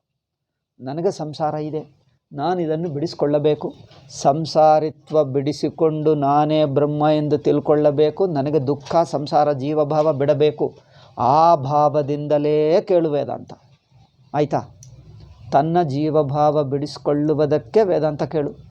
ನೀವು ಕೇಳಿ ನೀವು ಜೀವಭಾವ ಬಿಡಿಸಿಕೊಂಡ ನಂತರ ನಿಮಗೇನು ಫ್ರೀ ಆಗಿದೆ, ತಾನು ಕರ್ತೃಭೋಕ್ತೃ ಅಲ್ಲ, ಸಾಕ್ಷಿ ಆಗಿದ್ದಾನೆ. ಆವಾಗ ವ್ಯಾವಹಾರಿಕ ದೃಷ್ಟ್ಯ ದೇಹೇಂದ್ರಿಯಗಳು ಕಲ್ಪಿತವೇ. ಇನ್ನೊಬ್ಬರಿಗೆ ಬೇಕು ಅಂದರೆ ಹೇಳ್ತಾನೆ ಏನಿದೆ ಅವರಿಗೋಸ್ಕರ. ತನಗೆ ಮೊದಲೇ ಗೊತ್ತಿದೆ. ಏನು ಗೊತ್ತಿದೆ? ತಾನು ಯಾರಾಗಿದ್ದೀನೋ ತನಗೂ ಗೊತ್ತಿದೆ. ತನಗೆ ತನ್ನ ದೃಷ್ಟಿಗೆ ಪ್ರಪಂಚ ಇಲ್ಲ, ದೇಹೇಂದ್ರಿಯಾದಿಗಳೆಲ್ಲ ಯಾಲಿಲ್ಲ, ತಾನು ಚಿನ್ಮಾತ್ರವಾಗಿದ್ದಾನೆ. ಕನಸಿನಿಂದ ಎದ್ದು ಕೂತಿದ್ದಾನೆ, ಕನಸೇ ಇಲ್ಲ ತನಗೆ. ಅಂಥವನು ಇನ್ನೊಬ್ಬರಿಗೆ ಬೇಕಂದರೆ ಪಾಪ ಅವರಿಗೆ ಏನೋ ಬೇಕಂತೆ ಅಂದರೆ ಆಯಿತು ಹೇಳ್ತಾನೆ, ದಯದಿಂದ ಹೇಳ್ತಾನೆ, ಅದು ಬೇರೆ ವಿಷಯ. ಬಟ್ ಇನ್ನೊಬ್ಬರಿಗೆ ಹೇಳುವುದಕ್ಕೆ ವೇದಾಂತ ಯಾರೂ ಕಲಿಯಲ್ಲ. ಇನ್ನೊಬ್ಬರಿಗೆ ಹೇಳುವುದಕ್ಕೆ ಕಲಿಯುತ್ತೇನೆ ಅಂದರೆ ಅದು ವೇದಾಂತ ಅಲ್ಲ, ಅದು ಪಾಂಡಿತ್ಯ. ಆಯಿತಾ? ಇನ್ನೊಬ್ಬರಿಗೆ ಹೇಳುವುದಕ್ಕೆ ಕಲಿಯುವುದಲ್ಲ. ಊಟ ಮಾಡುವಾಗ ತನ್ನ ಹಸಿವು ಇಂಗುವುದಕ್ಕೆ ತಿಂತಾರೋ ಅಥವಾ ಇನ್ನೊಬ್ಬರ ಹಸಿವು ಇಂಗುವುದಕ್ಕೆ ತಾನು ಊಟ ಮಾಡ್ತಾರೋ? ಹೇಳಿ. ತನ್ನ ಹಸಿವು ಇಂಗುವುದಕ್ಕೆ ಊಟ ಮಾಡ್ತಿರೋ, ಇನ್ನೊಬ್ಬರ ಹಸಿವು ಇಂಗುವುದಕ್ಕೆ ನಾನು ಊಟ ಏಕಪ್ಪ ಊಟ ಮಾಡ್ತಾ ಇದ್ವಿ, ಈಗಲೇ ಮಾಡಿದ್ದೀಯಲ್ಲ ಒಂದು ಊಟ, ಈಗ ಮಾಡ್ತಾ ಯಾರೋ ಊಟ ಮಾಡ್ತಾ ಇದ್ದಾರೆ, ಅವರು ನೋಡಿದ್ದಾರೆ ಹಿಂದೆ ಊಟ ಮಾಡುವಾಗ, ಮತ್ತೆ ಬಂದಾಗ ಮತ್ತೆ ಊಟ ಮಾಡಿ, ಏನಪ್ಪ ಹೀಗೆ ಹಿಂದೆ ಆವಾಗನಿಂದ ಏನು 12ಕ್ಕೆ ಶುರು ಮಾಡಿದ್ದೀರಿ, 1:15 ಆಯಿತು, 2 ಆಯಿತು, ಈಗಲೂ ಊಟ ಮಾಡ್ತಾನೆ ಇದ್ದೀರಾ ಅಂದರೆ ಅವರೇ ಹೇಳಿದ, ಅಲ್ಲಪ್ಪ ಅದು ಹಾಗೆ ಆಯ್ತಿದೆ, ಇನ್ನೊಂದು ಮಾಡ್ತಾಯಿದ್ದೀನಿ. ಇನ್ನೊಂದು ಯಾವಾಗ? ಈಗಲೇ ಮಾಡಿದಿರಲ್ಲ 12ಕ್ಕೂ, ಮತ್ತೆ 1ಕ್ಕೂ ಮತ್ತೆ ಮಾಡ್ಬೋದಾ? ಅಂದರೆ ಈ ಊಟ ನನಗೋಸ್ಕರಪ್ಪ ಅಲ್ಲ, ಇನ್ನೊಬ್ಬರಿಗೋಸ್ಕರ ಊಟ ಮಾಡ್ತಾ ಇದ್ದೀನಿ. ಅವರೆಲ್ಲೋ ತುಂಬ ದೂರದಲ್ಲಿದ್ದಾರೆ, ಹೊಲಗದ್ದಲೆಯಲ್ಲಿ, ಮನೆ ಬರೋಕ್ಕಾಗಲ್ಲ, ಅವರ ಪರವಾಗಿ ನಾನು ಊಟ ಮಾಡ್ತಾ ಇದ್ದೀನಿ. ಹಾಂ ಮಾಡು, ಇದು ಚೆನ್ನಾಗಿದೆ. ನೀವು ಮಾಡೋಕ್ಕಾಗ್ತದೆ? ಹಾಗೆ ಇನ್ನೊಬ್ಬರಿಗೋಸ್ಕರ ನೀವು ವೇದಾಂತ ಕಲಿಯೋದಿಲ್ಲ. ತನಗೆ ಜೀವಭಾವ ಬಿಟ್ಕೊಳ್ಳಬೇಕು, ಅದೇ ವೇದಾಂತ. ಅನುಭವ ದೃಷ್ಟಿಯಲ್ಲಿ ಗಮನಿಸುವುದು ಅದು ವೇದಾಂತ. ನಿಮಗೆ ಗಮನವಿಲ್ಲದಿದ್ದರೆ ಮೊದಲು ಗಮನ ಕಲ್ತ್ಕೊ. ಪುಸ್ತಕ ಪಾಂಡಿತ್ಯ ಬೇಡ, ಹೇಗೆ ಗಮನಿಸುವುದು ಕಲ್ತ್ಕೊ, ಎಲ್ಲಿ ದೃಷ್ಟಿ ಇಡಬೇಕು ಕಲ್ತ್ಕೊ. ಒಂದೊಂದು ವಾಕ್ಯದ ಅರ್ಥವು ಅನುಭವದಲ್ಲಿ ಹೇಗೆ ನೋಡಬೇಕು. ಕರ್ತೃತ್ವ ಅಂದರೆ ಏನು? ಕರ್ತೃತ್ವ ಎಂಬುದು ಕಂಠಸ್ಥ ಮಾಡಿದ್ದು ಹೇಳಬೇಡ. ನಾನು ಬೆಂಗಳೂರು ಕಾರ್ಯಾಲಯದಲ್ಲಿ ಪ್ರವಚನ ಮಾಡುತ್ತಾ ಇದ್ದರೆ ಅವರಲ್ಲಿ ಏನು ಹೇಳ್ತಾರೆ, ಪ್ರಶ್ನೆ ಮಾಡಿದ್ದರೆ ಕರ್ತೃತ್ವ ಅಂದರೆ ಏನು, ಅವ್ರು ತಕ್ಷಣವೇ ಉತ್ತರ ಹೇಳ್ತಾರೆ. ನಾನು ಹೇಳಿದ್ದೀನಿ ಬೇಡ ಎಂದು ಹೇಳಿ ಮತ್ತೆ ಹೇಳ್ತಾರೆ. ನಾನು ಹೇಳಿದ್ದೀನಿ, ಇದು ಯಾರು ಹೇಳಿದ ಬುದ್ಧಿಯಪ್ಪ ನಿಮಗೆ? ಇದೆಲ್ಲ ಕಂಠಸ್ಥ ಮಾಡಿ ಮಕ್ಕಳ ಹಾಗೆ ರಿಪೀಟ್ ಮಾಡ್ತಾ ಇದ್ದಾರೆ. ಮಾತು ರಿಪೀಟ್ ಮಾಡಿಕೊಂಡರೆ ಅದೆಲ್ಲ ಮಾತುಗಳು ಕಂಠಸ್ಥವಾಗ್ತವೆ. ಕಂಠಸ್ಥ ಮಾಡಿದ್ದು ಯಾರಿಗೆ ಉಪಯೋಗ? ನಾನು ಹೇಳಿದೆ ಎಲ್ಲ ಮಕ್ಕಳ ವೇದಾಂತ ಯಾರು ಹೇಳಿದ್ದಾರೆ? ಹೇಳಿದ ಮಾತು ಅನುಭವದಲ್ಲಿ ನೋಡಿ, ಅಲ್ಲಿ ನೋಡಲ್ಲ. ನಿಮ್ಮ ಮಾತು ಕೇಳ್ತಾರೆ, ಹೀಗೆ ನೀವು ಈಗ ಹೇಳಿದ್ದಾಗ ನೆನಪಿಟ್ಕೊಂಡು ಇನ್ನೊಬ್ಬೊಂದು ಸಲ ನಿಮಗೆ ರಿಪೀಟ್ ಮಾಡ್ತಾರೆ. ಸಂಸಾರವೇನು? ಅವಿದ್ಯದಿಂದ ಸಂಸಾರ. ಯಾರಿಂದ? ಅವಿದ್ಯದಿಂದ. ಮಕ್ಕಳು ಹೇಳ್ತಾರೆ ನೋಡಿ, ಯಾವುದರಿಂದ ಸಂಸಾರ ಹೇಳು? ಅವಿದ್ಯದಿಂದ ಆಯಿತು. ಈಗ ಮೋಕ್ಷ ಆಗಬೇಕು. ಮೋಕ್ಷ ಯಾವುದರಿಂದ ಆಗುತ್ತದೆ? ಗೊತ್ತಿಲ್ಲ ಕಣ. ಜ್ಞಾನದಿಂದ ಮೋಕ್ಷ. ಹೇಳು ಯಾವುದರಿಂದ? ಜ್ಞಾನದಿಂದ. ನೀವೆಲ್ಲ ಬುದ್ಧಿವಂತರಾಗಿದ್ದರೆ ಹೋಗಿ, ಬ್ರಹ್ಮಜ್ಞಾನಿಗಳಾಗಿದ್ದರೆ ಹೋಗಿ ಎಂದು. ಅವಿದ್ಯದಿಂದ ಸಂಸಾರ, ವಿದ್ಯದಿಂದ ಮೋಕ್ಷ. ಗೊತ್ತಾಯ್ತಲ್ಲ? ಹೋಗಿ ನೀವು ಪ್ರವಚನ ಮಾಡಿ. ನೀವು ಅಲ್ಲಿ ಹೋಗಿ, ಗೊತ್ತಾಯ್ತಲ್ಲ ನಿಮಗೆ? ಇದು ಏನಪ್ಪ ಇದು ಮಕ್ಕಳ ವೇದಾಂತ? ಏನಾದರೂ ಉಪಯೋಗವಾ? ಆದ್ದರಿಂದ ನೋಡಿ, ಕರ್ತೃತ್ವ ಹೇಳಿದ್ದೇವೆ, ಜ್ಞಾತೃತ್ವ ಹೇಳಿದ್ದೇವೆ, ಈಗ ಭೋಕ್ತೃತ್ವ ಒಂದು ಹೇಳಿ. ಅಂದರೆ ಜೀವಭಾವವೇ ಅವಿದ್ಯಾಕಲ್ಪಿತ. ಭೋಕ್ತೃತ್ವ ಅಂದರೆ ಏನು? ಭೋಕ್ತೃತ್ವದಲ್ಲಿಯೂ ಪರಿಣಾಮ ಇದೆ. ಆದರೆ ಈ ಪರಿಣಾಮ ಏನು? ಸುಖ ದುಃಖಾದಿ ಅನುಭವಗಳನ್ನು ಪಡೆಯುತ್ತಿದ್ದೇನೆ. ನಾನು ಸುಖಕ್ಕೆ ಒಳಗಾಗ್ತಾ ಇದ್ದೇನೆ, ದುಃಖಕ್ಕೆ ಒಳಗಾಗ್ತಾ ಇದ್ದೇನೆ. ಅಂದರೆ ನಾನು ಸುಖಿಯಾಗಿದ್ದೇನೆ, ದುಃಖಿ ಆಗ್ತಾ ಇದ್ದೇನೆ, ಸುಖಿ ದುಃಖಿ ಒಂದು ಅನುಭವಗಳಿಗೆ ಒಳಗಾಗ್ತಾ ಇದ್ದೇನೆ ಅನಿಸುವುದು ಭೋಕ್ತೃತ್ವ. ನಾನು ಸುಖಿ ಆಗ್ತಾ ಇದ್ದೇನೆ, ದುಃಖಿ ಆಗ್ತಾ ಇದ್ದೇನೆ, ಮತ್ತೆ ಸುಖಿ ಮತ್ತೆ ದುಃಖಿ, ಮತ್ತೆ ಸುಖಿ ಮತ್ತೆ ದುಃಖಿ. ಬಗೆ ಅನುಭವಗಳು ಬರ್ತಾ ಇವೆ, ಹೋಗ್ತಾ ಇವೆ. ಈ ಅನುಭವಗಳಿಗೆ ಒಳಗಾಗ್ತಾ ಇದ್ದೇನೆ ಅನಿಸುವುದು ಭೋಕ್ತೃತ್ವ. ಅಂದರೆ ಜ್ಞಾತೃತ್ವ ಹೇಳಿದ್ದೇವೆ, ಕರ್ತೃತ್ವ ಹೇಳಿದ್ದೇವೆ, ಭೋಕ್ತೃತ್ವ ಹೇಳಿದ್ದೇವೆ. ಈ ಮೂರು ನಾನೆಂಬ ಅಭಿಮಾನ ರೂಪಗಳೇ ಆಗಿವೆ. ಅದರಲ್ಲಿ ಒಂದೇನೋ ಇನ್ನೊಬ್ಬರ ಸಂಬಂಧ ಜ್ಞಾತೃತ್ವ, ತನ್ನಲ್ಲೇ ಪರಿವರ್ತನಾ ಕರ್ತೃತ್ವ, ಮೂರು ಅಭಿಮಾನವೇ. ನಾನೆಂಬ ಅಭಿಮಾನದಲ್ಲಿ ಮೂರು ಬಗೆಯಾದ ದೃಷ್ಟಿ ನೋಡ್ತೀವಿ. ನಾನೆಂಬ ಅಭಿಮಾನಕ್ಕೆ ಇನ್ನೊಂದು ವಸ್ತುವಿನ ಸಂಬಂಧ ಇದ್ದರೆ ಜ್ಞಾತೃ, ನಾನು ಬದಲಾಯಿಸಿದ್ದರೆ ಕರ್ತೃ, ನಾನು ಆವಾಗ ಸುಖ ಆವಾಗ ದುಃಖ, ಆವಾಗ ಚೆನ್ನಾಗಿದ್ದೇನೆ ಆವಾಗ ಏನೋ ಬೇಜಾರಾಗಿದ್ದರೆ ಭೋಕ್ತೃತ್ವ. ಈಗ ನೋಡಿ, ಕರ್ತೃತ್ವ ಭೋಕ್ತೃತ್ವ ಜ್ಞಾತೃತ್ವ ಎಲ್ಲಿದೆ? ನಾನೆಂಬ ಅಭಿಮಾನವೇ ಕರ್ತೃತ್ವ ಭೋಕ್ತೃತ್ವ ಜ್ಞಾತೃತ್ವ. ಆ ಅಭಿಮಾನದಲ್ಲಿ ಒಂಚೂರು ವ್ಯತ್ಯಾಸ ಇದೆ. ಆ ಅಭಿಮಾನವೇ ಇನ್ನೊಬ್ಬರಿಗೆ ಸಂಬಂಧ ಇದ್ದರೆ ಜ್ಞಾತೃತ್ವ, ನಾನು ಬದಲಾಯಿಸ್ತಾ ಇದ್ದರೆ ಕರ್ತೃತ್ವ. ಆ ಬದಲಾವಣೆಯಲ್ಲಿ ಅನುಕೂಲವಾಗಿದೆ ಪ್ರತಿಕೂಲವಾಗಿದೆ, ಚೆನ್ನಾಗಿದ್ದೇನೆ ಚೆನ್ನಾಗಿಲ್ಲ ಅನಿಸಿದ್ದರೆ ಭೋಕ್ತೃತ್ವ. ಈಗ ನೋಡಿ, ಅಭಿಮಾನವೇ ಕರ್ತೃತ್ವ, ಅಭಿಮಾನವೇ ಭೋಕ್ತೃತ್ವ, ಅಭಿಮಾನವೇ ಜ್ಞಾತೃತ್ವ. ಆ ಅಭಿಮಾನದ ಬಗೆಗೆ ಒಂದು ಬಗೆಗೆ ಜ್ಞಾತೃತ್ವ, ಇನ್ನೊಂದು ಬಗೆಗೆ ಕರ್ತೃತ್ವ, ಇನ್ನೊಂದು ಬಗೆಗೆ ಭೋಕ್ತೃತ್ವ, ಮೂರೂ ಒಂದೇ ಅಭಿಮಾನ. ಅದು ಜೀವಭಾವ. ಆ ಅಭಿಮಾನವೇದೆ ನನ್ನನ್ನು ದೇಹೇಂದ್ರಿಯ ಮನಸ್ಸುಗಳಿಂದ ನೋಡಿಕೊಳ್ಳುವುದರಿಂದ ನಾನು ಎಂದು ಅದು ಅನಿಸುತ್ತಾ ಇದೆ. ತನ್ನ ತಾನಾಗಿ ಸುಷುಪ್ತಿಯಲ್ಲಿ ಹೇಗಿದ್ದೀನೋ ಅಲ್ಲಿ ಇದು ಯಾವುದೂ ಇಲ್ಲ. ಹೀಗೆ ಕರ್ತೃತ್ವ ಭೋಕ್ತೃತ್ವ ಯಾವದಿಂದ ಆಯಿತು? ಅಧ್ಯಾಸದಿಂದ. ಅದು ಬಿಟ್ಟು ಹೇಗಿದ್ದೇನೆ ಎನ್ನುವುದು ನೋಡುವುದು, ಬಿಡಿಸಿಕೊಳ್ಳುವುದು, ಹೀಗೆ ನೋಡುವುದು ವೇದಾಂತ. ಗಮನ ನೋಟ ಅದು ವೇದಾಂತ ಅಷ್ಟೇ ಹೊರತು ಹೇಳಿದ್ದೆಲ್ಲ ಕಂಠಸ್ಥ ಮಾಡಿಕೊಂಡ್ರೆ ಏನಿಗೆ ಉಪಯೋಗ? ಓಕೆ, ಟೈಮ್ ಆಗ್ತಾನೆ ಇದೆ. ಅಯ್ಯೋ ತುಂಬ ಹೆಚ್ಚಾಯ್ತಪ್ಪ, ಇವತ್ತು ಸಾಕು. 12:15 12 ಕಾಲ ಆಯಿತು. ಮಿಕ್ಕದು ಮುಂದಿನ ಪಾಠ ಹೇಳೋಣ. ಈಗ ಇದು ನಡೆಯುತ್ತದೆ, ಈಗ ಒಂದು ದಿವಸ ಆಗಲ್ಲ. ಒಂದೊಂದು ಅಂದರೆ ಮನನ ಇದು. ಶ್ರವಣ ನೀವು ಎಷ್ಟೋ ಮಾಡಿದ್ದೀರಿ, ಇದೆಲ್ಲ ನಿಮಗೆ ಗೊತ್ತಿದೆ. ಕರ್ತೃತ್ವ ಭೋಕ್ತೃತ್ವ ಜೀವಭಾವ ಒಬ್ಬನ ಬೆಂಗಳೂರಿನಕ್ಕೆ ಬರುತ್ತಿದ್ದರು. ಇವರೆಲ್ಲರೂ ಏನು ಪ್ರೊಫೆಷ್ನಲ್ ಶ್ರೋತೃಗಳು. ಅವರು ಏನು ಹೇಳ್ತಾ ಇದ್ದೀರಿ ಪುಸ್ತಕ ಭಗವದ್ಗೀತಾ ಎಂದು ಹೇಳಿದ್ರು. ಅವ್ರು ಹೇಳಿದ್ರು ಮತ್ತೆ ಭಗವದ್ಗೀತೆಗೆ ಎಲ್ಲ ಕೇಳಿದ್ದೀವಲ್ಲ, ಗೊತ್ತು ಭಗವದ್ಗೀತೆ, ಬೇರೆ ಪುಸ್ತಕ ಹೇಳುವೆ. ಏನಪ್ಪ ಇದೇನು ಬುದ್ಧಿ, ನನಗೆ ಆಶ್ಚರ್ಯವಾಯಿತು. ಈಗ ಇದನ್ನು ಕರ್ತೃತ್ವ ಭೋಕ್ತೃತ್ವ ಜೀವಭಾವ ಗೊತ್ತಲ್ಲ, ನೀವು ಮತ್ತೆ ಕೇಳ್ತಾ ಇದ್ದೀರಿ, ಬೇರೆ ಏನಾದರೂ ಹೇಳಿ. ಏನಪ್ಪ ಕರ್ತೃತ್ವ ಭೋಕ್ತೃತ್ವ ಗೊತ್ತಾಯ್ತಾ? ಕರ್ತೃತ್ವ ಭೋಕ್ತೃತ್ವ ತಿಳಿಯುವುದಕ್ಕೆ ಇಲ್ಲಿ ವೇದಾಂತಕ್ಕೆ ಬಂದಿದ್ದೀರಾ? ನೋಡು ಪ್ರಶ್ನೆ ಮಾಡುವುದು ನೋಡು. ವೇದಾಂತ ಕೇಳುವವನು ಕರ್ತೃತ್ವ ಭೋಕ್ತೃತ್ವ ಹೇಳಾಯ್ತಲ್ಲ, ಬೇರೆ ಏನಾದರೂ ಹೇಳಿ. ಅವರಿಗೆ ಪುಸ್ತಕಗಳು ಬೇಕು, ಪುಸ್ತಕ ಮುಗಿದಬೇಕು. ನಾನು ಭಗವದ್ಗೀತಾ ಕೇಳಿದೆ, ಅಷ್ಟಾವಕರ ಗೀತಾ ಕೇಳಿದೆ, ಇನ್ನೇನೋ ಕೇಳಿದೆ, ಶ್ವೇತಾಸ್ತ್ರ ಕೇಳಿದೆ, ಇನ್ನೇನೋ ಉಪನಿಷತ್ತು ಎಲ್ಲ ಕೇಳಿದೆ ನಾನು. ಈಗೇನು ಮಾಡ್ತೀವಿ ಅಂದರೆ ಈಗೆಲ್ಲ ಕೇಳಾಯ್ತಲ್ಲ, ಸಾಕು. ಈಗೆಲ್ಲ ವೇದಾಂತ ಕೇಳಿದೆ, ಗೊತ್ತಾಯ್ತು ನಮಗೆ. ಈಗ ಇಂಥ ವೇದಾಂತಿಗಳು, ಇಂಥ ಶ್ರೋತೃಗಳು, ಇದು ಒಂದು ಟೈಮ್ ಪಾಸೇ.